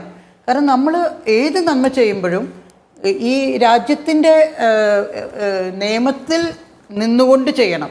ഇങ്ങനെയുള്ള ചെറിയ ചെറിയ തെറ്റുകൾ വലിയ വലിയ പ്രശ്നങ്ങളായി മാറുന്നു. ഇപ്പോൾ ഇതൊരു വലിയ പ്രശ്നമായി മാറി. ഇവർ മനുഷ്യക്കടത്ത് നടത്തിയെന്ന് ഞാൻ വിശ്വസിക്കുന്നില്ല. ഇത് ഒരുപാട് പ്രാവശ്യം ചെയ്യുന്നതാണ്. കുറേ പേരെ കേരളത്തിൽ നിന്ന് വേറെ സ്റ്റേറ്റുകളിലേക്ക് കൊണ്ടുപോകും, അവിടെ ജോലി ചെയ്യാനാണ്. അതിലൂടെ കുറച്ച് കഴിയുമ്പോൾ അവർ ചിലപ്പോൾ ക്രിസ്ത്യാനികളാവും, മതപരിവർത്തനം സാവധാനം നടക്കും. പക്ഷെ ലക്ഷ്യം മുഴുവനും അതല്ല. ജോലി ചെയ്യാനായിട്ട് ഇവർക്ക് ജോലി കൊടുക്കുന്നു. അതൊക്കെയാണ് ഇവരുടെ കാരുണ്യ പ്രവർത്തനം. അവിടെ നിന്നും കുറേ പേർ ഇങ്ങോട്ടും കൊണ്ടുവരും. ഇതൊക്കെ ചെയ്യുമ്പോഴും ആ ലാഘവത്വം, അതിൻ്റെ നിയമവശം ഒന്നും നോക്കില്ല. പിന്നെ അവർക്ക് എന്ത് വന്നാലും അധികാരികൾ നോക്കിക്കോളുമല്ലോ. അങ്ങനെ ആകരുത്. ഇപ്പം ഈ ഒരു സംഭവത്തിൽ എല്ലാവരും അലേർട്ടാവണം.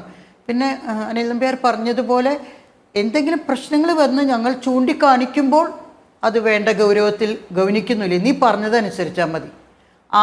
അതൊക്കെ മാറണം. എല്ലാവർക്കും റെസ്പോൺസിബിൾ ഒബീഡിയൻസ് ആണ് വേണ്ടത്. ഞങ്ങൾ അനുസരിക്കണം എന്ന് പറഞ്ഞാലും it should be responsible obedience. അത് ഈ സിസ്റ്റേഴ്സിനെയൊന്നും പഠിപ്പിച്ചിട്ടില്ല, പാടില്ല. അപ്പോൾ ഞാനൊക്കെ റെസ്പോൺസിബിൾ ഒബീഡിയൻസിന് ശബ്ദം വയ്ക്കാൻ തുടങ്ങിയപ്പോൾ ഞാൻ പുറത്ത്, നിവൃത്തിയില്ല. അപ്പോൾ എല്ലാവരും മിണ്ടാതെ എല്ലാം ചെയ്തുകൊണ്ടിരിക്കുന്നത് അവർക്കും ഒരു സുരക്ഷയ്ക്ക്, അവർക്ക് ഒരു വിശ്വാസമുണ്ട്, എന്തു വന്നാലും ഞങ്ങളെ രക്ഷിക്കാൻ അധികാരികളുണ്ട്. അധികാരികളുടെ വിശ്വാസം ദൈവത്തിൽ എന്നതിനേക്കാൾ കൂടുതൽ അവരുടെ സമ്പത്തിലും അവരുടെ അധികാരത്തിലുമാണ്, രാഷ്ട്രീയ സ്വാധീനത്തിലുമാണ്. അപ്പം അതൊക്കെ ഒന്ന് മാറാൻ, ഏത് തിന്മയിൽ നിന്ന് പോലും നന്മ പുറപ്പെടുവിക്കുന്ന ദൈവം എന്ന് ഞങ്ങൾ പഠിച്ചിട്ടുണ്ട്. അപ്പം ഇതൊരു തിന്മയുടെ ഈ സംഭവം പോലും നന്മയായി രൂപാന്തരപ്പെടുത്താൻ ഇടവരട്ടെ. ഇവരുടെയൊക്കെ കണ്ണു തുറക്കട്ടെ എല്ലാവരുടെയും, എൻ്റെ ഉൾപ്പെടെ. നിയമത്തിലൂടെ നമുക്ക് പോകണം. രാജ്യത്തിൻ്റെ നിയമം ഇമ്പോർട്ടൻ്റ് ആണ്. അത് അജ്ഞതയും പാടില്ല, അത് അനുസരിക്കാതിരിക്കാനും പാടില്ല. അഡ്വക്കേറ്റ് ഷെറി, ഈ മലയാളി കന്യാസ്ത്രീകളുടെ ഈ പറഞ്ഞ അതായത് മതപരിവർത്തനം നടന്നില്ല എന്ന് പറയുന്നു, അതുപോലെ മനുഷ്യക്കടത്തു നടന്നില്ല എന്ന് പറയുന്നു. പക്ഷേ എന്തുകൊണ്ട് കോടതിയുടെ മുന്നിൽ ഇത് സ്ഥാപിക്കാൻ കന്യാസ്ത്രീകളുടെ അഭിഭാഷകർക്ക് സാധിക്കുന്നില്ല? നോക്കൂ, മജിസ്ട്രേറ്റ് കോടതി ജാമ്യം തള്ളി, അതുപോലെ ഈ സെഷൻസ് കോടതി ചില സാങ്കേതിക പ്രശ്നങ്ങൾ ചൂണ്ടിക്കാട്ടി അത് NIA കോടതിയിലേക്ക് അയച്ചിരിക്കുകയാണ്. അപ്പോൾ ഇവിടെ പ്രധാനമായിട്ടും ഒരു പെൺകുട്ടിയുടെ മൊഴിയുണ്ട്. ആ മൊഴി തന്നെയല്ലേ ഇവർക്കെതിരെ നിൽക്കുന്നത്? അതിൽ ആ കുട്ടി കൃത്യമായിട്ട് പറയുന്നുണ്ട്, എനിക്ക് താല്പര്യമൊന്നുമില്ല, മാതാപിതാക്കൾക്ക് താല്പര്യം ഉണ്ടായിരുന്നുള്ളത് ശരി, പക്ഷേ എനിക്ക് താല്പര്യമില്ല എന്ന് ആ കുട്ടി തന്നെ ഒരു മാധ്യമത്തോട് തുറന്ന് പറയുകയാണ്. കൃത്യമായിട്ടുള്ള മൊഴി കൊടുത്തിട്ടുണ്ട്. ഒരു പക്ഷേ ആ മൊഴിയായിരിക്കില്ലേ ഇവർക്ക് എതിരെ നിൽക്കുന്നത്? 3 കുട്ടികളിൽ ഒരു കുട്ടിയെങ്കിലും പറഞ്ഞാൽ ആ മൊഴി അവിശ്വസിക്കേണ്ട ആവശ്യം ഇല്ലല്ലോ. ഇപ്പം നോക്കൂ, മാത്രമല്ല ഇത് ഈ സെഷൻസ് കോടതിയിൽ ഈ കേസ് പരിഗണിക്കാനാവില്ല. അത്തരത്തിലുള്ള സാങ്കേതികതകളൊന്നും അറിയാത്തവരാണോ ഈ മലയാളി കന്യാസ്ത്രീകളുടെ അഭിഭാഷക?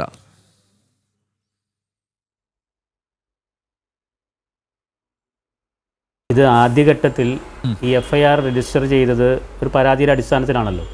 ആ പരാതിയുടെ അടിസ്ഥാനത്തിൽ FIR രജിസ്റ്റർ ചെയ്ത് അവരെ റിമാൻഡ് അപേക്ഷയോടുകൂടി മജിസ്ട്രേറ്റ് മുന്നിൽ ഹാജരാക്കുമ്പോൾ അവർക്ക് സ്വാഭാവികമായും അഭിഭാഷകരെ അത്രയ്ക്ക് സാധാരണ കിട്ടുന്ന ഒരു അവസരത്തിന് പുറമെ അതിന് വലിയ അവസരമൊന്നും കിട്ടിക്കാണില്ലെന്നാണ് ഞാൻ മനസ്സിലാക്കുന്നത്. മാത്രമല്ല, ആദ്യഘട്ടത്തിൽ ചിലപ്പോൾ മജിസ്ട്രേറ്റ് കോടതി ഇതുപോലത്തൊരു വിഷയമായതുകൊണ്ടും 7 വർഷം വരെ ശിക്ഷ കിട്ടാവുന്ന ഒഫൻസാണ് ആദ്യമായിട്ടെന്നാണ് കണ്ടത്. 143 ഒക്കെ ഉള്ളതുകൊണ്ടുമൊക്കെ അത് മേൽക്കോടതി ജാമ്യം കൊടുക്കട്ടെ എന്ന് കരുതിയതും അങ്ങനെയും വേണമെങ്കിൽ ധരിക്കാം. പക്ഷേ ഇവിടുത്തെ ഒരു വിഷയം, ഇതിൽ ഒരു പെൺകുട്ടി പറഞ്ഞു എന്ന് പറയുന്നുണ്ടല്ലോ, താങ്കൾ തന്നെ പറയുന്നുണ്ടല്ലോ, ഇതിൽ ആ പെൺകുട്ടി എവിടെയാണ് ചൂഷണത്തിന് വിധേയമായി എന്ന് പറയുന്നത്? ആ പെൺകുട്ടി ട്രാഫിക്കിങ്ങിന് ഇരയായി, അത് മൈനറാണെന്നോ അങ്ങനെ ഒന്നും കേസില്ലല്ലോ. ആ കുട്ടികളെ കൊണ്ടുപോയത് ഹ്യൂമൻ ട്രാഫിക്കിംഗ് ആണ് എന്ന് ബജ്റംഗ് ദൾ എന്ന് പറയുന്ന ഒരു സംവിധാനത്തിൻ്റെ ആളുകൾ പരാതി കൊടുക്കുന്നു. ആ പരാതിയെ തുടർന്ന് FIR ഇടുന്നു.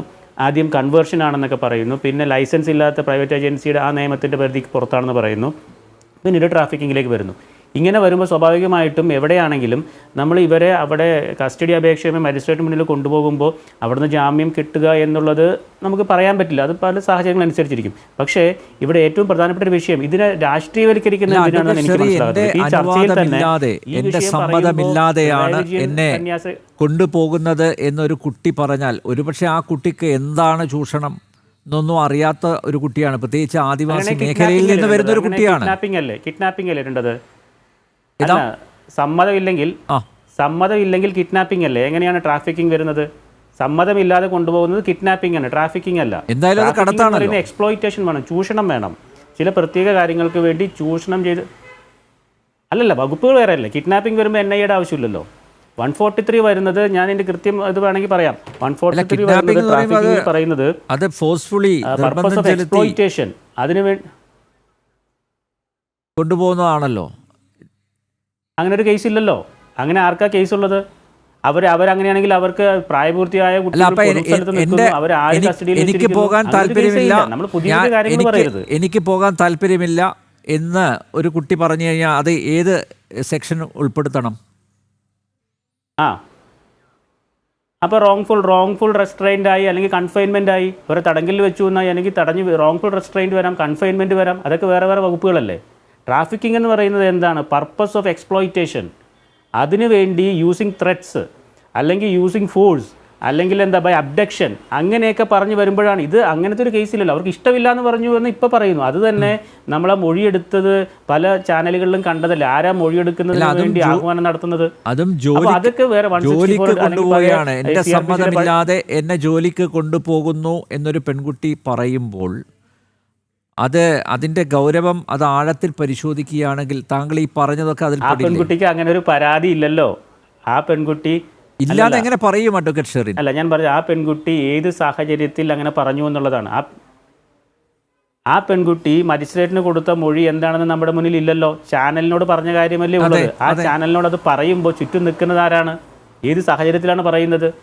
മജിസ്ട്രേറ്റിന് മുന്നിൽ ഒരു മൊഴി കൊടുക്കുമ്പോൾ അതിന് സുരക്ഷിതമായ സാഹചര്യമാണെന്ന് കരുതിയിട്ട് വേണം. അങ്ങനെയാണെങ്കിൽ താങ്കൾ പറഞ്ഞു വരുന്നത് ബജ്രംഗ് ദൾ പ്രവർത്തകർ സ്വാധീനം ചെലുത്തി, സമ്മർദ്ദം ചെലുത്തി എന്ന് അല്ലേ? അങ്ങനെയാണ് ആ ബജ്രംഗ് ദൾ പ്രവർത്തകർ അവിടെ കൂടി നിൽക്കുമ്പോഴല്ലേ മറ്റു രണ്ട് പെൺകുട്ടികൾക്ക് പരാതി ഇല്ലാത്തത്? ഏത് പ്രവർത്തകരാണെന്ന് രണ്ട് പെൺകുട്ടികൾക്ക് പരാതിയൊന്നുമില്ല.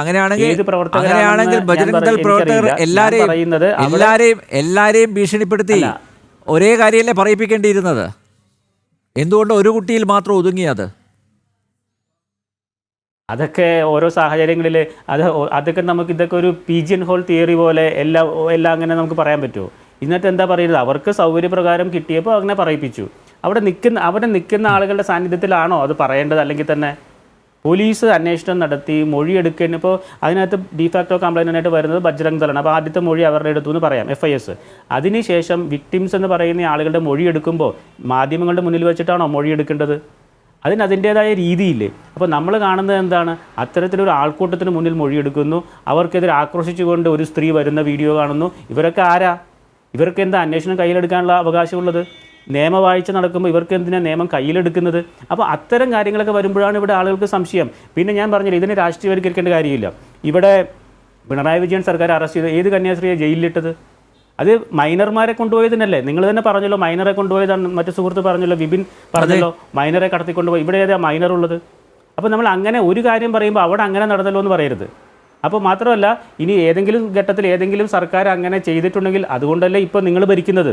അങ്ങനെ ചെയ്ത് അതിന് പ്രതിഫലമായിട്ട് അല്ലെങ്കിൽ അതിന് പ്രതികൂലമായി ജനങ്ങൾ തീരുമാനം എടുത്തതുകൊണ്ടല്ലേ ഭരണകൂടം മാറുന്നത്. അപ്പോൾ അതുകൊണ്ട് മറ്റു ഭരണകൂടം അങ്ങനെ ചെയ്തല്ലോ, അതുകൊണ്ട് ഇങ്ങനെ ചെയ്തുകൂടെ? അതല്ല, കേരളത്തിൽ നടന്നപ്പോൾ എന്തുകൊണ്ട് ഈ പ്രതിഷേധം കണ്ടില്ല എന്നാണ് ചോദിച്ചത്. കേരളത്തിലെ സമാനമായിട്ടുള്ളൊരു സംഭവം അരങ്ങേറിയപ്പോൾ എന്തുകൊണ്ട് പ്രതിഷേധം കണ്ടില്ല? മാത്രമല്ല അഡ്വക്കേറ്റ് ഷെറി, ഇന്നലെ ആ വിധി വന്നിട്ട് ഒരേ ഒരു ഇംഗ്ലീഷ് ദിനപത്രത്തിലാണ് ആ വാർത്ത പുറത്തു വന്നത്. എല്ലാം ബ്രേക്കിംഗ് ന്യൂസായിട്ട് കൊടുക്കുന്ന ഒരു ചാനലുകളും അത് കൊടുത്തില്ല. ഞങ്ങളത് കൊടുത്തു. എന്തുകൊണ്ടാണ് ഈ സമയത്ത് ഈ വാർത്ത മനഃപൂർവ്വം ഒളിച്ചു വെച്ചത്? മനഃപൂർവ്വം തമസ്കരിച്ചത് എന്തിനാണ്? എന്തുകൊണ്ടാണ്? അല്ല, അതൊന്നും ഞാൻ മറുപടി പറയേണ്ട കാര്യങ്ങളല്ലല്ലോ. അതൊന്നും ഞാൻ മറുപടി പറയേണ്ട കാര്യങ്ങളല്ല. ഞാൻ പറഞ്ഞത് ഇവിടെ ഒരു വിഷയത്തെപ്പറ്റി നമ്മൾ ഛത്തീസ്ഗഡിലെ വിഷയത്തെപ്പറ്റി പറയുമ്പോൾ അവിടെ തൃശ്ശൂർ ഉണ്ടായല്ലോ അപ്പുറത്തുണ്ടായല്ലോ എന്ന് പറയുന്നതല്ലല്ലോ മറുപടി. ഇങ്ങനൊരു വിഷയം കേരളത്തിൽ കാരണം എന്താണെന്നറിയോ? നിങ്ങൾ ആയുധം കൊടുക്കുകയാണ്. അത് ഇതിനുള്ള മറുപടിയല്ല. നിങ്ങളെ കേരളത്തിലെ LDF-നും UDF-നും നിങ്ങൾ അറിഞ്ഞുകൊണ്ട് ആയുധം കൊടുക്കുകയാണ്. അപ്പൊ സ്വാഭാവികമായിട്ട് അതൊക്കെ ചർച്ച ചെയ്യപ്പെടും. അതെങ്ങനെയാണ് ശരിയാവുന്നത്? അങ്ങനെ എങ്ങനെ ശരിയാവുന്നത്? അതൊരു അത്തരം നരേറ്റീവ് എങ്ങനെ ശരിയാവും? നമ്മളിവിടെ ഇത്തരത്തിൽ 2 കന്യാസ്ത്രീകൾ ഇങ്ങനെ ജയിലിലാക്കപ്പെട്ടു എന്ന് പറയുമ്പോൾ സ്വാഭാവികമായും അവരുടെ വിഭാഗത്തിൽപ്പെട്ട അല്ലെങ്കിൽ ആ സഭയിൽപ്പെട്ട ആളുകൾ അവർക്ക് വേണ്ടി ശബ്ദിക്കണ്ടേ? അങ്ങനെ ശബ്ദിച്ചത് കൊണ്ടല്ലേ ഇവിടെ നിന്ന് ആളുകൾ അങ്ങോട്ട് പോയത്. അതാണ് ഞാൻ നേരത്തെ പറഞ്ഞത്. എന്തുകൊണ്ട് ആ പ്രതികരണം സെലക്റ്റീവ് ആകുന്നുവെന്ന് ഞാൻ നേരത്തെ കുറെ ഉദാഹരണങ്ങൾ സിസ്റ്റർ ജസ്മിയുടെ മുമ്പിൽ വെച്ചല്ലോ. വളരെ സെലക്റ്റീവായിട്ടാണല്ലോ ഇങ്ങനെ ശബ്ദമുയർത്തുന്നത്. എന്തുകൊണ്ടാണ് എല്ലാവരെയും ഒരുപോലെ കാണാത്തത്? ഇതുപോലെ ജയിലിനകത്തായ കന്യാസ്ത്രീകളുണ്ട്. അത് മാത്രമല്ല, സഭയുടെ ഭാഗത്ത് നിന്ന് ദുരനുഭവങ്ങൾ ഉണ്ടായിട്ടുള്ള കന്യാസ്ത്രീകളുണ്ട്. അന്നൊന്നും നിങ്ങളുടെ സംഘടന പോലും അവരോടൊപ്പം നിന്നില്ലല്ലോ. എന്തുകൊണ്ടാ? അന്നൊന്നും ഞങ്ങളുടെ സംഘടന ഒരു വൈദികരെയും ഒരു ബിഷപ്പിനെയും സപ്പോർട്ട് ചെയ്യാൻ പോയിട്ടില്ല. കേരളത്തിലെ ലത്തീൻ കത്തോലിക്ക സഭ ഈ പറയുന്ന വിഷയങ്ങളിൽ ഒന്നും ഒരു ആരോപണ വിധേയരെയും സപ്പോർട്ട് ചെയ്യാൻ പോയിട്ടില്ല. അത് നിങ്ങൾക്ക് ഹിസ്റ്ററി നോക്കിയാൽ മനസ്സിലാവും. നിങ്ങളുടെ തന്നെ രേഖകളിൽ ഉണ്ടാവുമല്ലോ, നമ്മുടെ പ്രസ്താവനകൾ ഉണ്ടാവും. പക്ഷേ ഇപ്പോൾ നമ്മളിത് പറയാൻ കാരണം ഈ 2 കന്യാസ്ത്രീകളെ ഇങ്ങനെ ഒരു FIR ഇട്ടതിൻ്റെ പേരിൽ എത്ര നാളിങ്ങനെ ജയിലിനകത്ത് ഇടാൻ പറ്റും എന്നുള്ള രീതിയിലേക്ക് ചർച്ചകൾ പോകുമ്പോൾ അതിന് സ്വാഭാവികമായും ജനകീയ പ്രതിഷേധങ്ങൾ ഉയർന്നതാണ്. ഞങ്ങളാരും ആഹ്വാനം ചെയ്തിട്ട് പോലുമല്ല ഇത്രയും ആളുകൾ വരുന്നത്. സാധാരണ ചെയ്യുന്നതിനേക്കാളൊക്കെ കൂടുതൽ ആളുകൾ തെരുവിലിറങ്ങുകയാണ്. നിങ്ങൾ വേണമെങ്കിൽ കണ്ടോളൂ, ഈ ആഴ്ച വരുന്ന ഞായറാഴ്ച കേരളത്തിലെ ദേവാലയങ്ങളിലൊക്കെ കണ്ടോളൂ, സ്വാഭാവികമായും ആളുകൾ വരുന്നതാണ്. എന്താ അവർ വരാൻ കാരണം? അവരെ സംബന്ധിച്ച് 2 കന്യാസ്ത്രീകളെ എന്തോ വലിയ കൊലക്കുറ്റം ചെയ്തതുപോലെ ഇങ്ങനെ ജയിലിലടയ്ക്കുന്നു, NIA അന്വേഷണം വരുന്നു, ഹ്യൂമൻ ട്രാഫിക്കിങ്ങിന് പ്രശ്നം വരുന്നു എന്നൊക്കെ പറയുമ്പോൾ ഇത് ഒരു വേണമെങ്കിൽ ഇത്രയ്ക്കൊന്നും പ്രശ്നങ്ങളില്ലാതെ പരിഹരിക്കാമല്ലോ, അന്വേഷണം നടത്താമല്ലോ. എന്തിനാ അപ്പം തന്നെ കസ്റ്റഡിയിൽ എടുക്കുന്നത്? പരാതി കിട്ടിയാൽ കോഗ്നൈസബിൾ ഒഫൻസ് ആണെങ്കിൽ FIR രജിസ്റ്റർ ചെയ്യാം. ഇത് കോടതിയിൽ നിന്ന് നേരിട്ട് വന്ന CMP ഫോർവേഡ് ചെയ്ത് വന്ന FIR ഇട്ടതൊന്നുമല്ലല്ലോ, പരാതിയല്ലേ കിട്ടിയത്. അപ്പോൾ പരാതി കിട്ടുമ്പോൾ പ്രാഥമിക അന്വേഷണം നടത്തി അവർക്ക് ചോദിക്കാനുള്ളത് ചോദിച്ച് അവർക്ക് ഈ പറയുന്ന പോലെ Chhattisgarh private placement agencies regulation ആക്ടിൻ്റെ ലൈസൻസ് ഉണ്ടോ, അല്ലെങ്കിൽ അതാണോ വിഷയം? ഇനി അതും അല്ലെങ്കിൽ 143 പറയുന്ന ട്രാഫിക്കിങ്ങിന് വേണ്ടി ഈ പെൺകുട്ടികളുടെ മാതാപിതാക്കൾ ആദ്യം ചോദിക്കാമല്ലോ, നിങ്ങളുടെ സമ്മതമില്ലാതെയാണോ വരുന്നത്, അല്ലെങ്കിൽ പെൺകുട്ടികളുടെ ലൈസൻസ് വേണോ? അല്ല, അത് ഛത്തീസ്ഗഡിൽ അങ്ങനെ ഒരു നിയമമുണ്ടല്ലോ, Chhattisgarh private placement agencies act. അതിനാണെങ്കിൽ ഈ പറഞ്ഞ കാര്യത്തിനാണെങ്കിൽ ഇവർ പറയുന്ന ട്രാഫിക്കിംഗ് അല്ലെങ്കിൽ ജോലിക്ക് കൊണ്ടുപോകുന്നതിനാണെങ്കിൽ ലൈസൻസ് വേണമല്ലോ. ആ ലൈസൻസ് ഉണ്ടോ? അല്ല, അതല്ലല്ലോ വിഷയം. ആ ഒഫൻസ് ഇട്ടിട്ടില്ലല്ലോ, ആ ഒഫൻസിനെ പറ്റി ചർച്ചകളില്ലല്ലോ. ഇല്ല, അത് പ്രകാരം അങ്ങനെ ഒരു ആരോപണം ഇവർക്കെതിരെ ഇല്ലല്ലോ. പിന്നെ എന്തിനാ ലൈസൻസിന്റെ ഒരു ചോദ്യം നമ്മുടെ മുന്നിൽ വരുന്നത്? അപ്പോൾ അതുകൊണ്ട് ഞാൻ പറഞ്ഞത് അപ്പോൾ ഏതൊക്കെയാണ് FIRൽ ഇട്ടിരിക്കുന്നത് എന്ന് അന്വേഷണം നടത്തിയിട്ട് വേണ്ടേ അത് പറയാൻ. അത് പ്രകാരം കേസ് രജിസ്റ്റർ ചെയ്തെങ്കിൽ എന്തിനാണ് 143 വരുന്നത്? 143യും ആ ആക്ടുമായിട്ട് ഒരു ബന്ധമില്ല. 143 വരുന്നത് ഇതൊരു ഏജൻസിക്കെതിരെയുള്ള ഒരു നിയമമായിട്ടാണ് വേണം. അതിൻ്റെ സെക്ഷൻ 7ലാണ് 7 വർഷം വരെ ഇംപ്രിസൺമെൻറ്റ് കിട്ടാവുന്ന, മജിസ്ട്രേറ്റ് കോടതിയിൽ ട്രയൽ നടത്താവുന്ന ഒരു ഒഫൻസാണ് ഈ Chhattisgarh private placement agencies regulation act പ്രകാരം വരുന്നത്. അതിൽ സെക്ഷൻ 4ൽ പറയുന്ന ലൈസൻസ് ഇല്ലെങ്കിൽ ചെയ്യാവുന്ന ഒരു കാര്യം. ആ ഘട്ടത്തിലേക്കല്ലല്ലോ അന്വേഷണം പോയത്. അതിൻ്റെ പേരിൽ ഹ്യൂമൻ ട്രാഫിക്കിംഗ് എങ്ങനെയാകും? ലൈസൻസ് ഇല്ലാത്തൊരു ഏജൻസി അന്വേഷണം നടത്തി ഒരു ജോലിക്ക് കൊണ്ടുപോയി എന്ന് തന്നെ ഇരുന്നോളൂ, ഫോർ ആർഗ്യുമെൻറ്റ് സേക്ക്. അങ്ങനെ വന്നാൽ പോലും അതെങ്ങനെയാണ് വിക്ടിംസിൻ്റെ ഇഷ്ടത്തിനെതിരാകുന്നത്? അതെങ്ങനെയാണ് വിക്ടിംസിനെ എക്സ്പ്ലോയിറ്റ് ചെയ്യുന്നതാകുന്നത്? അതെങ്ങനെയാണ് അവിടെ ഫോഴ്സ് വരുന്നത്? അതെങ്ങനെയാണ് അവിടെ മറ്റെന്തെങ്കിലും ഘടകങ്ങൾ വരുന്നത്? അത് വേറൊരു കാര്യമല്ലേ. അപ്പോൾ എല്ലാ രീതിയിലും ആദ്യം കൺവേർഷന് വേണ്ടി ശ്രമിച്ചു, പിന്നെ പ്രായപൂർത്തിയാകാത്ത പ്രശ്നം അത് വിജയിക്കില്ല എന്ന് കണ്ടപ്പോഴാണ് ഇതിലേക്കൊക്കെ വരുന്നത്. അപ്പോൾ ഞാൻ പറഞ്ഞു വരുന്നത് ഇത്രയേ ഉള്ളൂ, നമ്മളാരും ഇവിടെ ഇതിന് വലിയ വിഷയമാക്കി അവർ പറഞ്ഞല്ലോ, ഒരു സുഹൃത്ത് പറഞ്ഞല്ലോ, അവർ പുറത്തിറങ്ങാത്ത സാഹചര്യം ഉണ്ടാക്കുന്നെന്ന്. അങ്ങനെയൊന്നും നമ്മളുടെ ആഗ്രഹമല്ല. അതൊക്കെ നമ്മൾ മറുപടി പറയാൻ വേണ്ടി പറയുന്നതാണ്. ഇവിടെ ആർക്കെതിരെ ഇപ്പം ഞങ്ങൾ സ്റ്റാൻസാമി വിഷയത്തിൽ ഞങ്ങൾ ഇതേപോലെ തന്നെ ചെയ്തിട്ടുണ്ടല്ലോ. കേരളത്തിൽ നിന്നല്ല, ഇന്ത്യയിൽ എവിടെ, ഇപ്പോൾ മണിപ്പൂരിൽ ഞങ്ങൾ ഇതുപോലെ പ്രതികരിച്ചിട്ടുണ്ടല്ലോ. പക്ഷേ ദൗർഭാഗ്യവശാൽ എപ്പോഴും ഒരു സ്ഥലത്ത് ഒരു ഭരണകൂടം മാത്രമാകുമ്പോൾ നിങ്ങൾക്കിങ്ങനെ തോന്നുന്നതാണ്. അതുകൊണ്ട് ഇതിനൊരു റിട്രോസ്പെക്ഷൻ വരേണ്ടത് നിങ്ങളുടെ ഭാഗത്തു നിന്നാണ്. എന്തുകൊണ്ടാണ് ഇങ്ങനെ സംഭവിക്കുന്നത്? എന്തുകൊണ്ടാണ് ഒരു വിഭാഗം എപ്പോഴും ഞങ്ങൾക്കെതിരെ ഇങ്ങനെ പറയുന്നത്? അത് ആലോചിക്കേണ്ടത് നിങ്ങളാണ്. അല്ലാതെ പറയുന്നവരെ നിങ്ങൾ അവിടെ പറഞ്ഞില്ലല്ലോ എന്ന് ചോദിക്കലല്ല. നിങ്ങൾ അവിടെ പറഞ്ഞില്ലല്ലോ എന്ന് ചോദിക്കുന്നത് അവരുടെ വേറെ വിഷയമാണ്. അത് അതിനെപ്പറ്റി ചർച്ച ചെയ്യുമ്പോൾ നമ്മൾ പറയാം എവിടെ പറഞ്ഞു, എന്തൊക്കെ പറഞ്ഞിട്ടില്ല, എന്തുകൊണ്ട് പറഞ്ഞില്ല എന്നൊക്കെ വേണമെങ്കിൽ പറയാം. പക്ഷേ ഇപ്പോൾ നമ്മൾ ഛത്തീസ്ഗഡിലെ ഈ വിഷയം പറയുമ്പോൾ ഒരൊറ്റ കാര്യമേ ഉള്ളൂ. ഇതിനകത്ത് എന്താണ് ഈ article 25 right to practise profess propagate, fundamental right അല്ലേ? ഇഷ്ടമുള്ള മതം പ്രാക്ടീസ് ചെയ്യാം, ഇഷ്ടമുള്ള മതം പ്രൊഫസ് ചെയ്യാം, പ്രചരിപ്പിക്കാം, ഏറ്റുപറയാം, അതിനുള്ള കാര്യങ്ങളൊക്കെ ചെയ്യാം. പക്ഷേ എന്താ 3 കണ്ടീഷനേ അവിടെ ബാറുള്ളൂ. 1 പൊതുധാർമ്മികത, 2 ആരോഗ്യം, 3 മൊറാലിറ്റി, ധാർമ്മികത. ഈ 3 കാര്യങ്ങൾക്ക് വിധേയമായി ഈ രാജ്യത്ത് ഏതൊരു മനുഷ്യനും ഇഷ്ടമുള്ള മതം വിശ്വസിക്കാം, ഇഷ്ടമുള്ള മതം ഏറ്റുപറയാം, ഇഷ്ടമുള്ള മതം പ്രചരിപ്പിക്കാം. ഇവിടെ ഈ പെൺകുട്ടികൾക്ക് അങ്ങനെ ഒരു പരാതിയുണ്ടോ? അവരെ ആരെങ്കിലും പരാതികളാണോ? ഒന്നുമില്ല. അവരെന്താ ഇപ്പൊ പറയുന്ന